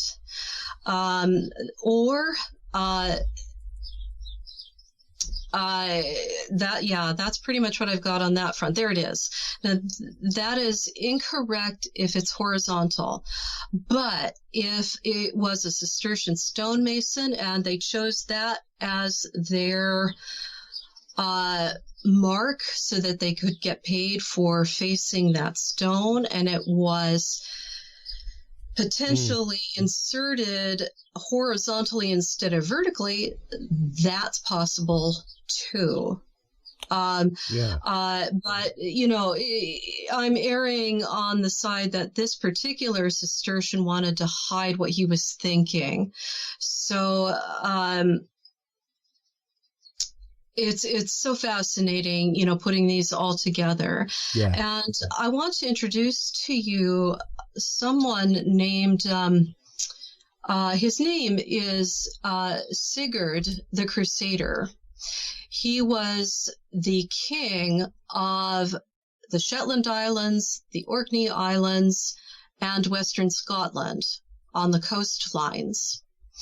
And he was kind of a pretty brutal guy. But he predated the Templars, if you will.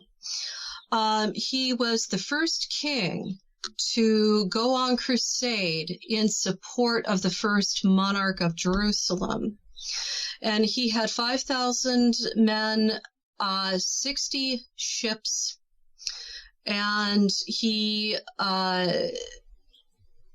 voyaged to there and in support of the Holy Land. Amazing individual.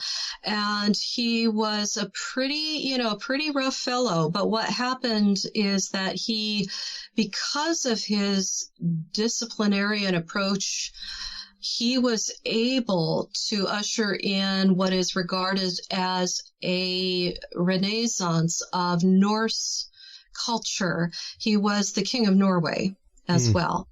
So what fascinates me is Oak Island has a deep relationship with Scotland and with the Sinclairs that came along later in the 1300s. But he goes back to, he reigned, he was born in 1089. And I believe he passed in 1130. And he was in action the same time frame as Bernard de Clairvaux. But here's the kicker.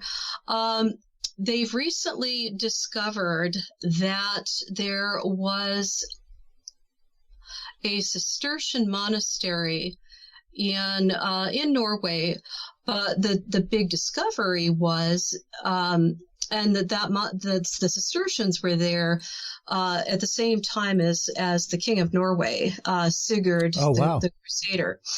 But they used to think that metallurgy and copper mining, or the metallurgy of copper, was not done there, that they would have had to have import copper. But they were smelting it. They found at that one location on Copper River that the Cistercians were smelting copper.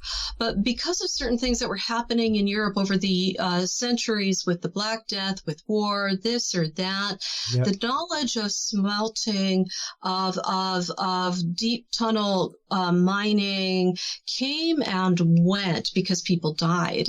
The people with knowledge died. So you know, if you were the king, you wanted to grab hold of those people, get them working for you, and leverage their skills. I think Sigurd the Crusader was in Oak Island, and also might have been responsible, someone in his pay was responsible for those markings on the beach there. Now here's the big epic aha moment. Here's why. Now, we know the Norse were in Iceland. They were in Newfoundland. They just kept coming south along the coast. They traversed all the inner waterways. I'm very proud to be working with director Lucas Santoni on the series on Amazon Prime called The Templars. And I'm in episode 3, 4, and 5 and helping him writing the narration, etc. But we know that and he interviewed a fantastic individual that was able to forgive me, there's so many things going on. We know the Vikings were there. The Vikings are a precursor. The Vikings flowed in to the Templars. And I know this, and I will follow this up with in-depth research as time goes on. But it's the same DNA, the same people, the same skill factor. But you take the Norse, and they would have gone down the coastline of Northeast America. There are whispers, anomalous artifacts there. But here's the main kicker. I believe fully, and that they penetrated into the Great Lakes. They built relay stations along the St. Lawrence River route. And that's where you get the New Ross Castle on Nova Scotia. There's actually a fortress depicted on the 1530 map done by Cartier near Saginaw River. You also get at the far end the Kensington Runestone, which I do believe is real. You get the site that absolutely. I went into in Wisconsin on the reservation there. That's the subject of the Templar Quest to North America that I wrote. But there is so much stonework, so many carvings that are not Native American. But are you aware of the copper mines in Lake Superior? It's an ancient location. The Native Americans were digging these open mine pits going back. I still can't believe it myself, 8,000 years ago, 7,000 years ago. And these pits range anywhere from 5 feet across and just as deep to 30 feet across. And they never developed tunneling. So they mined there for centuries, millennia, and they never developed metallurgy, and they weren't smelting. What they did was they broke the copper veins loose from the matrix stone and pounded it into metal plates. South America was doing metallurgy. Now, the majority portion of all that copper has not been found. There was That's a mystery in itself. Then you get 1,800 years where nobody was mining. There's not very much domestic waste because it was an encampment going with the weather scenario, because the weather gets terrible there, the snow, everything. So that it's people came in, they mined, they left with their tools, they had temporary structures. So flash forward to at some point in around 1000 AD, people start mining again, but it's not the Native Americans. According to the Native Americans in that area and their lore, there were white men mining, and they were there up until 1320 when the mining ceased. And you have to ask yourself, where did that copper go? A Norse crucible was found on Baffin Island amidst anomalous, architecture. And they discovered traces of brass and glass having been in this crucible, stone crucible, having been worked at with high heat. And the ratio of the brass was such that it was pinned onto the Norse.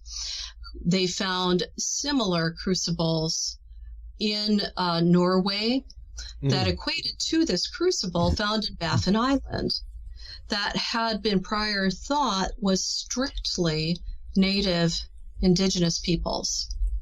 So, a picture is building up here. I think that Sigurd was potentially, there you go, that's it. He was the one that was mining. And, these dates are fluid because it's really hard to get back to an exact date unless you've got a lot of archaeology information. Yeah. Oak Island is doing incredible work with their archaeology information and their dating.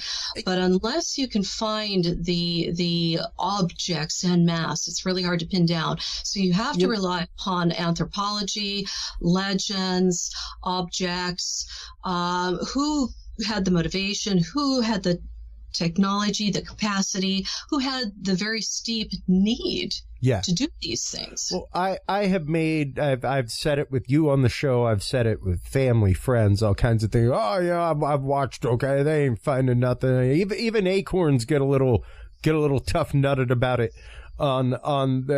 They showed nothing this week. It's like, I guess you care nothing of science. Exactly. And actual science. And I'm sorry that they didn't find a trove of gold today. I know. However, the scientific data that they are pulling every week is phenomenal. I know. Cut the guy some slack, enough to literally build a small museum. Well, exactly. And they are doing that. Yeah. They have, and I'm going to bring this full circle with you. I sent you some stones with carvings on it. And I'm going to take this full circle. And they discovered, that's it. That is the language of Futhark, which is an umbrella for Germanic runes, and because it's so badly eroded, they weren't able to decipher the meaning of this. And at some point, now this is a very high status stone, and it could have been used in many different ways inside a building. This wasn't just done for the crack of it. This is a high status object and somebody with skill. So here you have, for all intents and purposes, Norse language, Ogam, which is was in use up until about 1300. And that's such a key date. You know, that's nearing the demise of the Templar Order. Yep. Language is changing. The Cistercian cipher is falling out of use at this time. But this was found on Oak Island. Yeah. And I haven't seen the last 2 episodes, but I understand that they have found objects that relate going back to the 5th century in situ, European. Yeah. So that just... And look at that. We were doing, you know, Europe was runes traveling stopped the being seas used in Norway, you know, 1400s. You know, the Norse are fierce, capable sailors. They had multiple navigation devices and knowledge. They were. I hate to use this analogy, but as a science fiction fan, they were the Klingons. Oh, absolutely. Of the human world. Yeah. And they were good at it, but they brought civilization with them as well. You know, when peace, you know, in their own world, in their own kingdoms was established, the flowering culture was incredible. So, and humanity is pretty fierce. You know, I don't know of a single day around the world in human history that never had war. And I actually went out online to see if there was a kingdom that never went to war. And guess what? There isn't. And if you look at the Tibetan history, they invaded their southern neighbor 500 years ago. Unfortunately, humanity has this in them, but we also bring that desire for spiritual lift and embodiment of light, and we pine for it. So it's really a strange coin when you get that spiritual aspiration wedded to warfare. And, you know, it's so important to be able to defend yourself because somebody somewhere is going to want to come along and take all your toys. Yeah. You know, it's tough out there. It really is a tough old world. But I was so astonished to see that carving in the Tribune Gallery in Gloucester Cathedral, and I feel like I'm forgetting to mention something to you, but it's been a wild ride. I also found in the upper gallery the Cross of Jerusalem, worn by Godfrey de Bouillon as an equilateral cross in the Middle Ages, contemporary, as well as being depicted by the Medicis, as you see in that mural on the left, with oranges or tangerines in his hair and a wreath, and the Cross of Jerusalem became expanded over a few hundred years period time. Yeah. So it was astonishing to find. And there are a couple other carvings I found too. I spent maybe 4 to 5 hours there photographing an amazing array of unusual graffiti marks that I look forward to sharing in the near future. But the one that I related to Oak Island, I've shared with you here and in my three videos on YouTube. But it all hinges on that copper mining, and it's very possible that their seafaring vessels would have been moored on the coast, and then they would have taken their more shallowed vessels. They could have even traded with the Native Americans. They could have rented a boat, and also a Native American that wanted to be, paid for taking them further through the waterways. Yeah. Not all experiences between Native Americans and Europeans were negative. They were trading. And I think they even figured out a way to get past the disease factor. the Native Americans were also fighting between each other. There were political problems between tribes. But what I think they ended up doing was developing a relay stations down the St. Lawrence River into the Great Lakes. And these little fortresses, whether they were wooden, whether they were stone, the Native Americans would go out and hunt because it was dangerous for the Europeans to do so, bring back the furs, trade with them. And this was a great open secret prior to Columbus in 1492. And it was a secret that the French crown was trying to protect. But unfortunately, the British crown knew about it. The Spanish knew about it. Yeah. And they were all duking it out to see who was going to control that great resource. We know that the Norse were bringing back timber because their timber was scarce. Yep.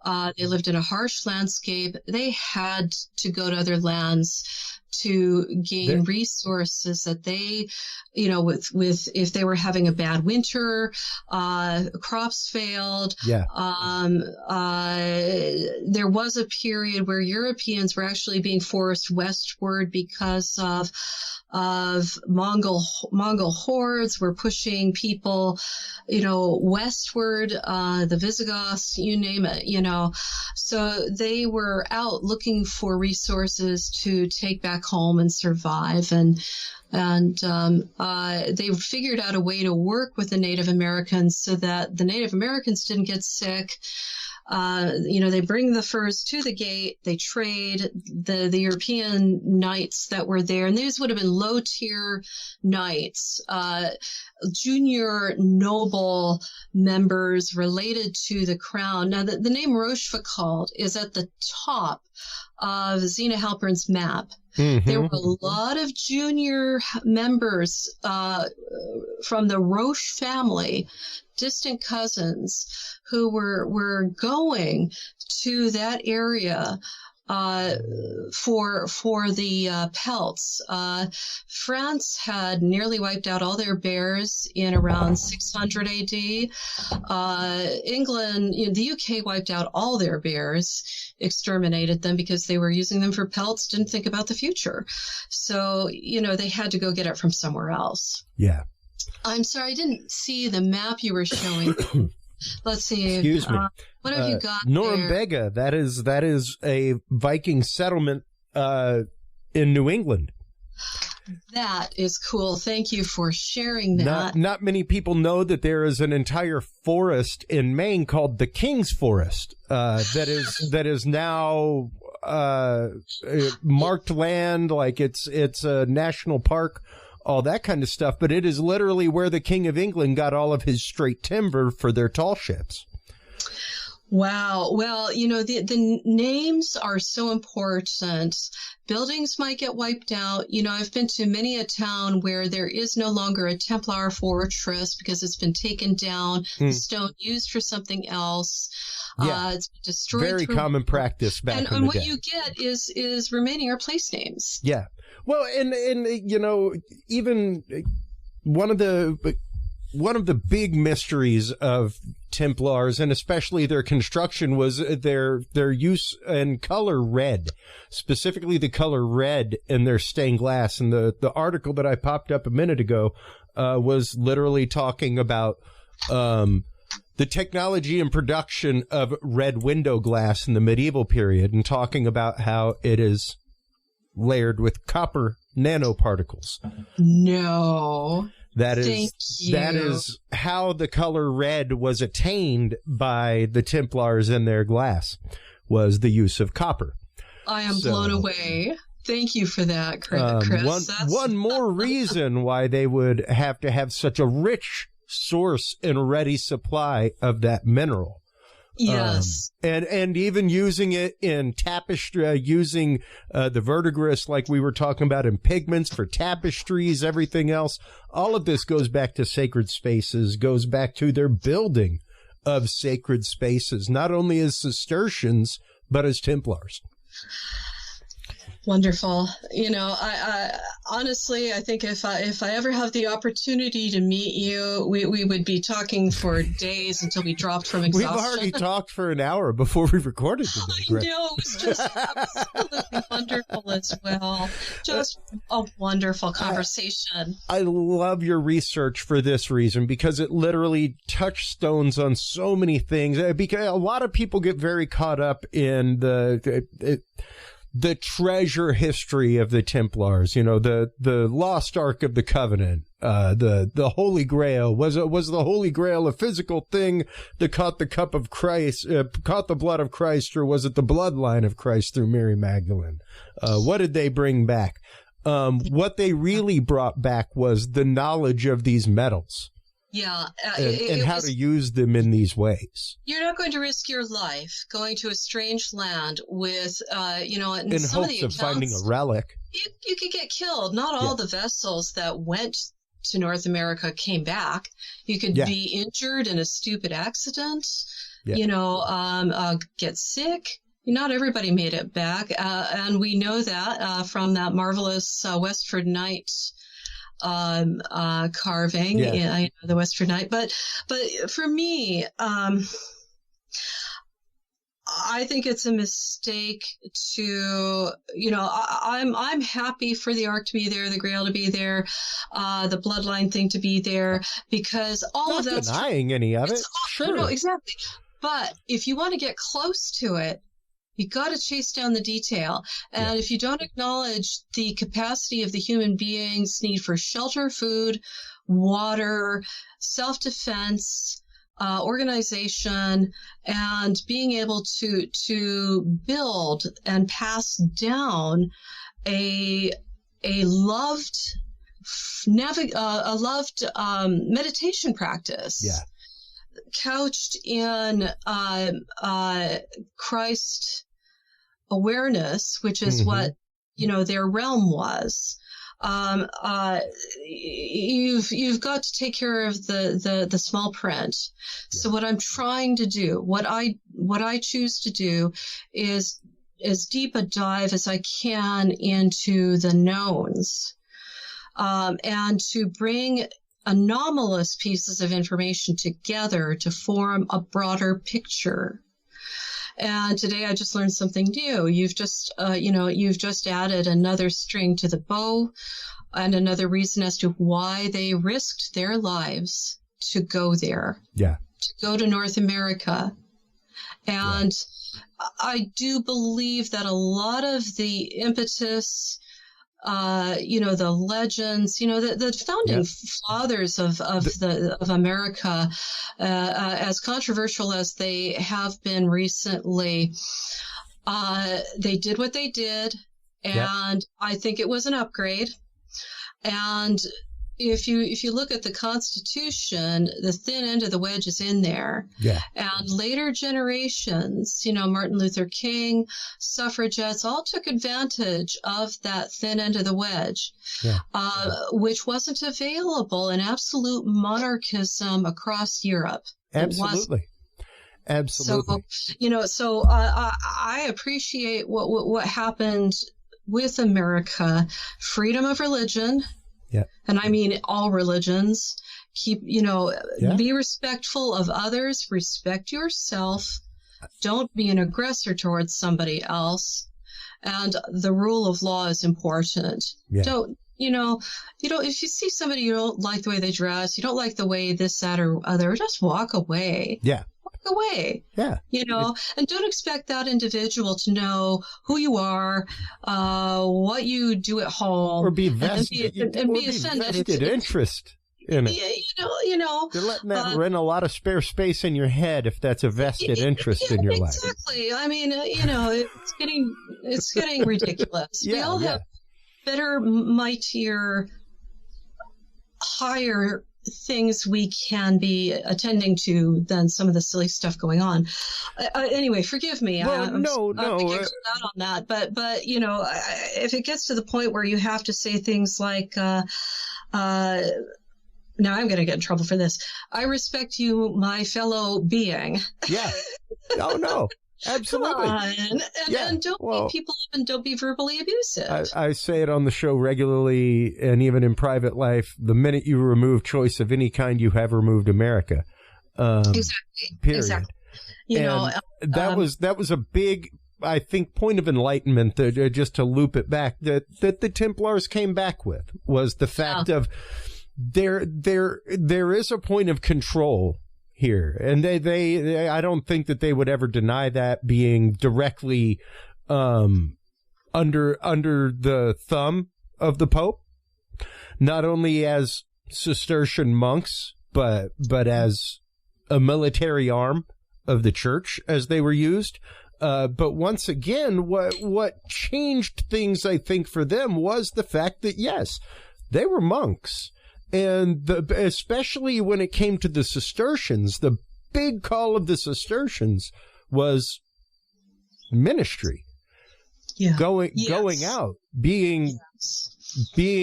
going out to the world, being a mission. And one of the big things I bring up regularly is the way that monks changed history. And I mean changed history. Yes. Beowulf was not a written down story. Vikings didn't really write their stories down like that. They passed their stories along. Yes. So there's a lot of Christian influence to the story of Beowulf that we read. Yes. Even though it's a Viking story. We might not be able to. It was transcribed by them. They couldn't read and write. No. 3/4 to 7/8 of the public in medieval times, even the kings, could not read and write. Exactly. Monks read and wrote because they transcribed Bibles and things like that. They spoke the Irish Latin. monks saved history and writing, and we've lost 90% of our European secular and other documents. 90% of our culture in Europe is gone because those books got burned or destroyed by accident or on purpose. Yep. And if we didn't have the Irish monks were beautiful scholars. Now, we cannot impose upon them our mindset of today. It's impossible. We can't imagine what it must have been like at that time. Well, and once again, their job was to mission. I was a Catholic seminarian. We did a whole lot of usurpation of local tradition. You got a festival at the Saturnalia. Hey, guess when Jesus was born? Christmas. Exactly. Hey, come on, we'll all have a party. We did it regularly. We did it regularly to assume local culture and create a holiday around it. And that's straight to Rome. I mean, that's what Rome did, and of course the Catholic Church, stepped into the sandals of Rome. It truly did, and so all of the methods of civilization, Roman civilization, were the year 325, Constantine says, right, we're Christians now.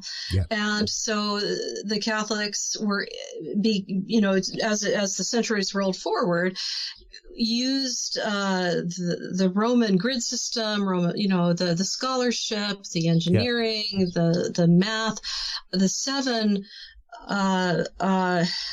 they adopted the Greek seven liberal arts, you get the good with the bad and the feelings, the twinges of guilt with the good, but we can't change what happened. We can't. No. That's just as bad as burning books in itself. Oh, absolutely. Absolutely. I don't believe in revering oppressors or murderers. No. I don't believe in that whatsoever, and I don't believe in, I feel so badly for the indigenous culture of North America. They really do deserve of all the opportunities that can be handed out to them. They had a sophisticated culture without it being it didn't look like the European culture. They weren't building castles, but then very few people actually lived in castles. They were living in mud huts next to the castle. Yeah, they were living in thatch huts, things like that. So, so it's been a wild conversation, Chris. I hope that I've covered all the bases. Oh, absolutely. And once again, just the fact of the Templars used code, they used alchemical symbols, they used alchemy to transmit this knowledge because it was a hidden system. It was a system of esotericism that very few people know. So it was a great way to be able to pass this knowledge along without it coming into the hands of the church. And once it comes into their hands, what do you do with that? Like that, it's just a bunch of symbols.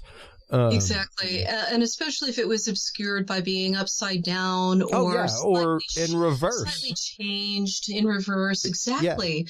Yeah. And what's interesting, the Templars it was two in a room, the Templar Knights. They couldn't be alone. They slept with a candle on all night. That's in the rule book. And you had two brothers in a room, and of course that's the rule. But we know that if you go to southern Spain, they allowed women to become Templars because they didn't have enough money. It was an impoverished area.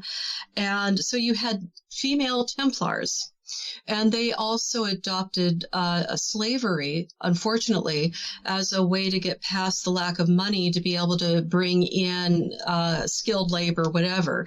Yeah. So, you can't look at, okay, here's the rule book. This is what they did.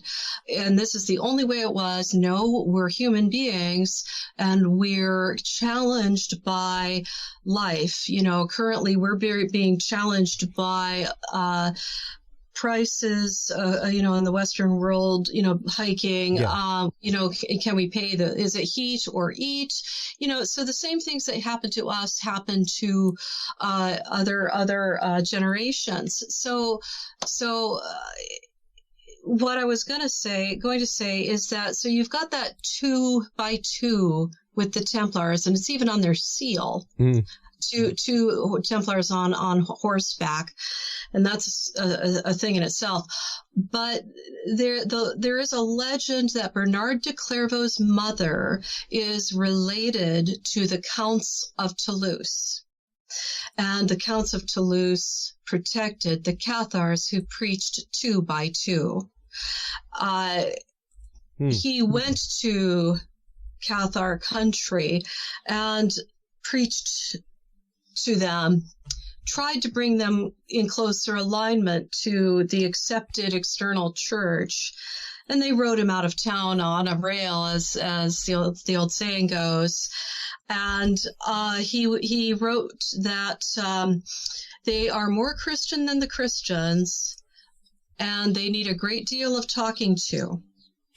So, of course, unfortunately, there's the symbol right there. Yeah.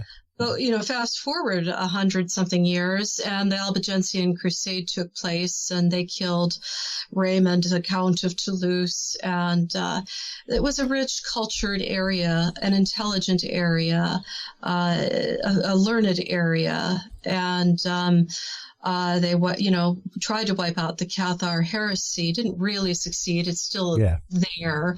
You can't kill ideas, especially if you come at it with a sword. Yeah. You just make people mad. And that's what's happened with the Templars. You make people mad when you destroy a culture. Yeah. Yeah. And what happens is ideas just go underground. Absolutely. And then they come up when you can breathe the air again. Yeah. Yeah, precisely. And I think that we are, and we have this conversation with a lot of guests, we are at a cusp. Even earlier today, before we had our conversation, talking about the harried way that the world is running right now. Yes. We are at a cusp of something. Things are boiling and roiling to the surface, and the surface tension's going to break. Yeah. Something is happening about an awakening in humanity right now. And there is a huge return to spiritualism.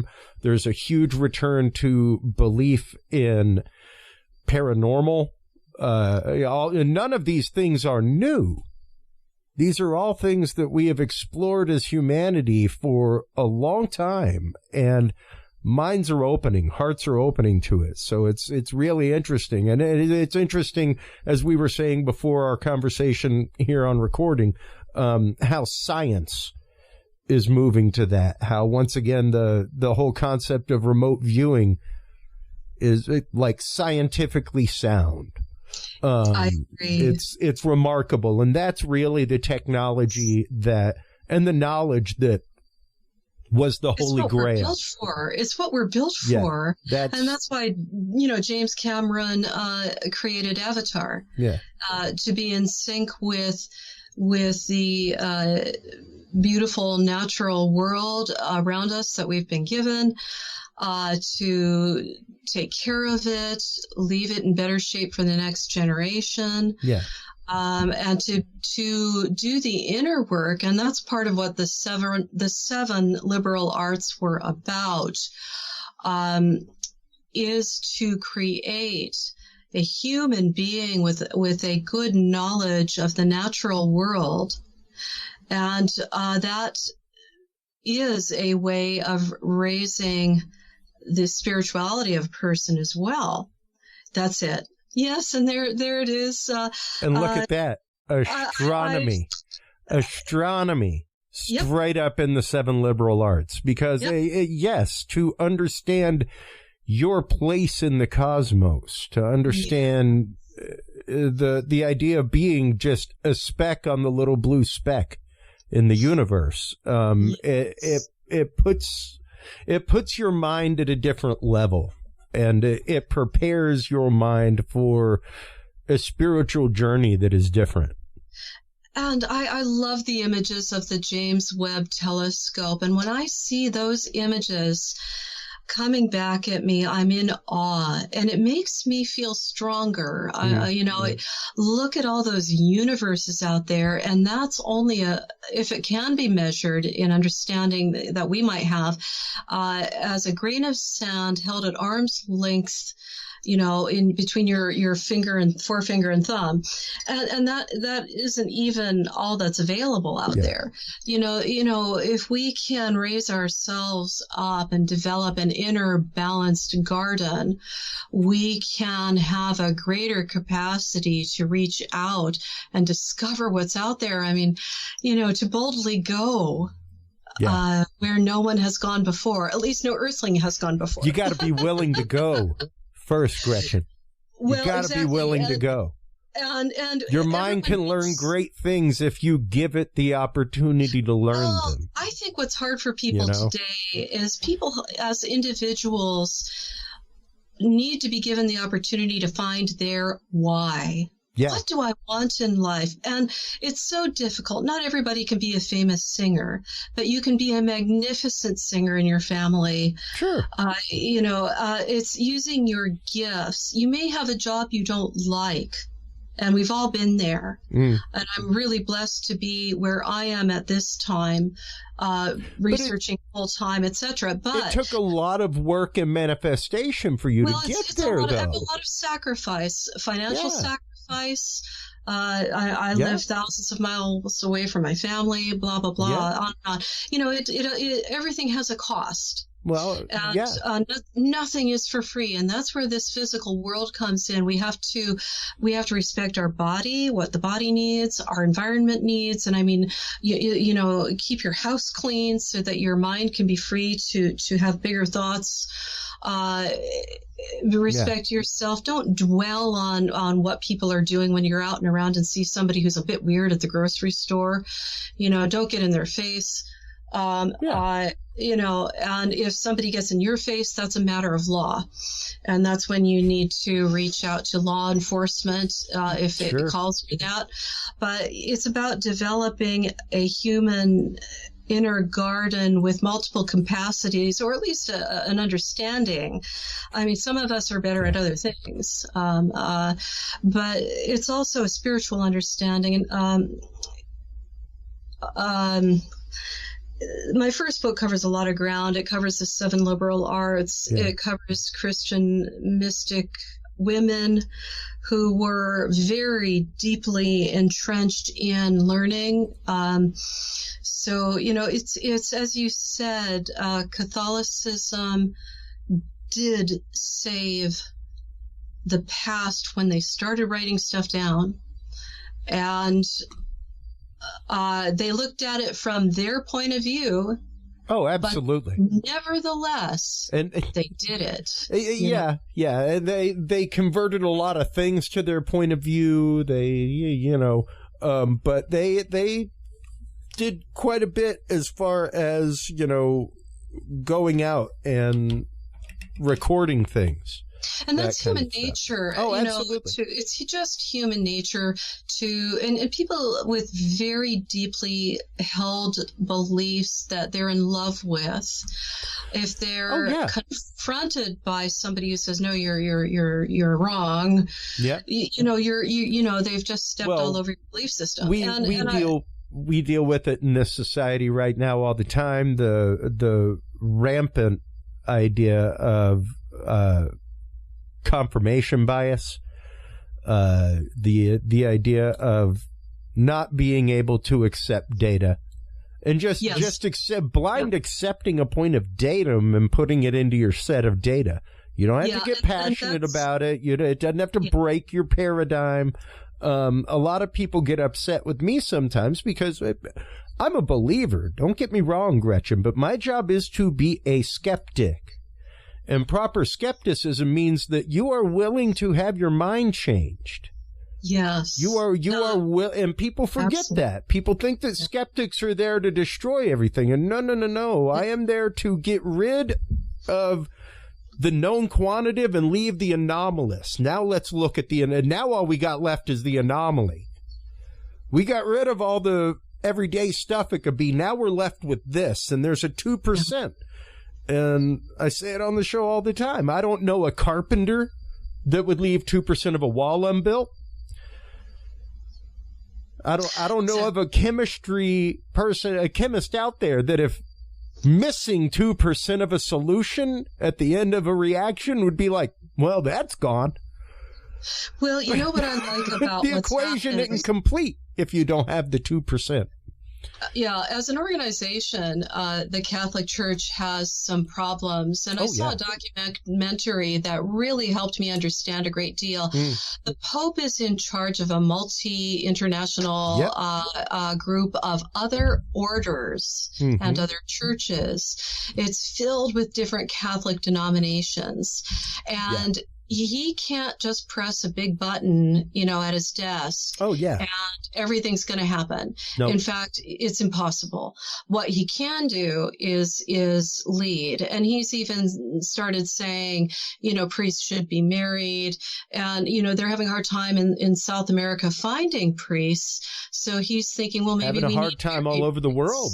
Yeah. Finding priests. And in all honesty, the early church, that didn't come around till the Visigoths. And celibacy amongst priesthood didn't happen until the fact that it became an issue that, hey, what's funny? And pardon the actual proper use of the term here, but what's funny is this bastard down the road is saying that the padre who just died is his father, and now he has some claim to church property. That's a really good point. And what I appreciate is that the Catholic Church has a fantastic science department. They have their own observatory. Yeah. They are up on the science. They definitely muscled their way into a mountaintop in Arizona. That was really wild. That's incredible. They just got things moved for them. There's a real spirituality but they are the world's oldest political organization. Agreed. They are the oldest continually running government. And like you said, as opposed to a lot of religious leaders, unless it is good for the entire population, Cathos, universal. Unless it's good for every part of the body of the church, the change will not occur. I agree with you. That's just the way it works. They can't pass it because it works in America. It has to work for the world, or it doesn't change. Exactly. And as an individual that had loves of, I love this about that subject. I love this about that subject. I am emotionally invested in this topic. I've had absolutely. some moments where I've thought, oh my God, I have to check myself and I have to make a change because I found out more and it doesn't add up anymore. Yeah. And when that moment hits, believe you me, it feels bad. It can. It feels bad, and then it's there's paradigm shaking. I've discovered this, and I am so excited that I'm probably insufferable to be around, for a while. But just because you're trying to make other people realize. It's like being an engineer, and your spouse doesn't know what an engineer does when you but it's like my wife. Yeah, it's not an easy. I've said numerous times my job is to make sure that she has the burden of figuring out what all this equipment does when it comes time to sell it after I'm gone. I hear you. But in all sincerity, it really is the journey of the Templars is the journey of knowledge. It is the journey of science. It is the journey of carrying knowledge from one culture and bringing it about to the world. Yes. They did that through their knowledge of metallurgy, through their knowledge of, once again, even the red glass that they put up in every church they built, that until recently we didn't even know what we could not replicate it. Could not be replicated by modern glass techniques until they found out that, it was nanoflakes of copper, things like that refracted the light just properly. They had incredible knowledge on this, and it's because that is what their quest was. And it's all about creating an awe-inspiring moment. Yeah. When they had a hand in building churches and the Cistercians and creating glass for churches. Yeah. When I walked into Gloucester Cathedral, it's breathtaking. Yeah. It's lifting. And the powerful yet delicate-looking tracery stonework is...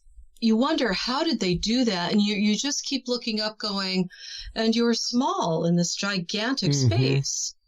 Yeah. And you just look up in wonderment. And after you are finished with the weekly service, you go home to your mud hut. That's resting against the city wall. It truly is creating that moment of connection with the divine. It is. And it's a beautiful heritage. It's amazing what Europe they were able to developed. It's a beautiful heritage to partake in. Well, I want to thank you so much for your continued research into this stuff, especially the Templar connection with alchemy.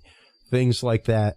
Absolutely awesome. Let everybody know, Gretchen, where they can go to pick up their copy of your book, The Secret Dossier of a Knight Templar of the Sangreal, as well as Oak Islands and Stars of Mary Magdalene. Where can they go to keep track of everything that you do? I appreciate that. My website is literally my name, GretchenCornwall.com. I'm on Facebook. I'm on YouTube. But you can buy a signed copy on my website. It is a little bit expensive, but everything has gotten expensive. All three of my books are full of color images and maps. Each book that I have out right now has no less than 150 color images in them and maps. Yeah. So that's a pretty tall order for any book. And also it's on photography paper so that the images don't bleed through to the next page, etc. But I do have signed copies available. My latest book is it covers quite a lot of ground. It's Oak Island's Mysteries of the Map, House of Rochefoucauld, Templar Statue, and Royston Cave. There it is. That's my latest book.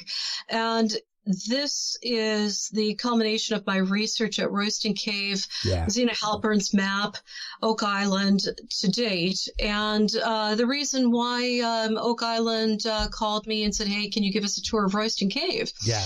And they gave me just a brief, we were down there for maybe 3 or 4 hours.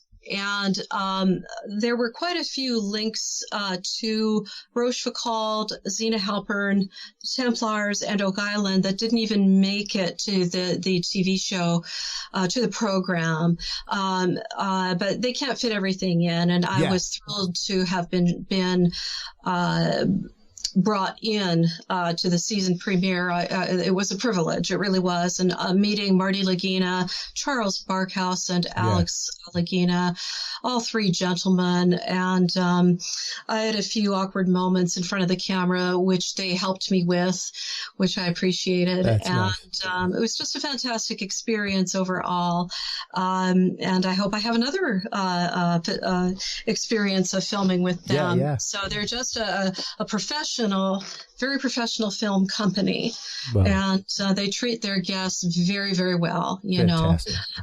So it was a good experience. But, it's people do complain about it. Why didn't they discover the treasure yet? I'm tired of seeing wood. But it's about accumulating evidence in order to understand what happened on a timeline.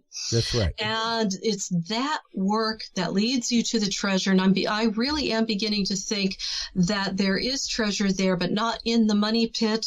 I think that's a sacred treasure in the money pit. What condition it's in now, if it's still there, I don't know, but they're finding traces in the water of gold and silver, high concentrations. Good quantity traces. Good quality. Yeah. I mean, we're talking treasure. Beyond normal trace amount. Yeah, it's something important melted down there into the water. But if you're talking spendable treasure like copper, silver, the need for saltpeter, a component in gunpowder, verdigris, you're talking spendable treasure that might have needed to have been buried on the island. Can be used for curing meats, all kinds of things. And, the things you need for warcraft, for art. Copper is an important component in roofing for cathedrals. Yeah. And so was lead. There's been a problem over here in the last decade or two of people stealing, getting up on top of heritage buildings and stealing the copper plate roofing. And when they can't replace it, it's too expensive. Yep. So, that spendable treasure that would have been buried somewhere else where they could get at it without killing themselves and their men and haul it back at an appropriate time to Norway, northern Scotland, the Orkney Islands, Shetland Islands, etc., or other Templar holdings, etc. Yeah. So yeah. Awesome. Be careful. I'll keep talking if you let me. That's all right. I love it. Thank you so much, as always, Gretchen. It's always awesome having you on the show. I love catching up with you and your research and just having these conversations. We always go somewhere, and there's always some new revelations that happen during them. So, yes, and I couldn't believe your timing on the heels of literally what took place in just the last month. Yeah, so, amazing information. I cannot wait. Anyone else, I really didn't know where I was going to go with it next, other than put a proposal together to the producers of Oak Island and introduce them to this content. Absolutely. Absolutely. Well, really a pleasure to speak with you. Take care of yourself. You bet. Be happy. Well, hold the line real quick while we close things out with the audience. Of course, while you are online, checking out all of the amazing work of Gretchen Cornwall over at GretchenCornwall.com, as well as her YouTube channel, make sure to stop on by Curious Realm. CuriousRealm.com/videos is where you can find all of the video channels of our guests. We embed them right there so you can have easy, quick access to all of their stuff. You don't have to go searching for it, folks. Literally hop on by CuriousRealm.com/videos and scroll down.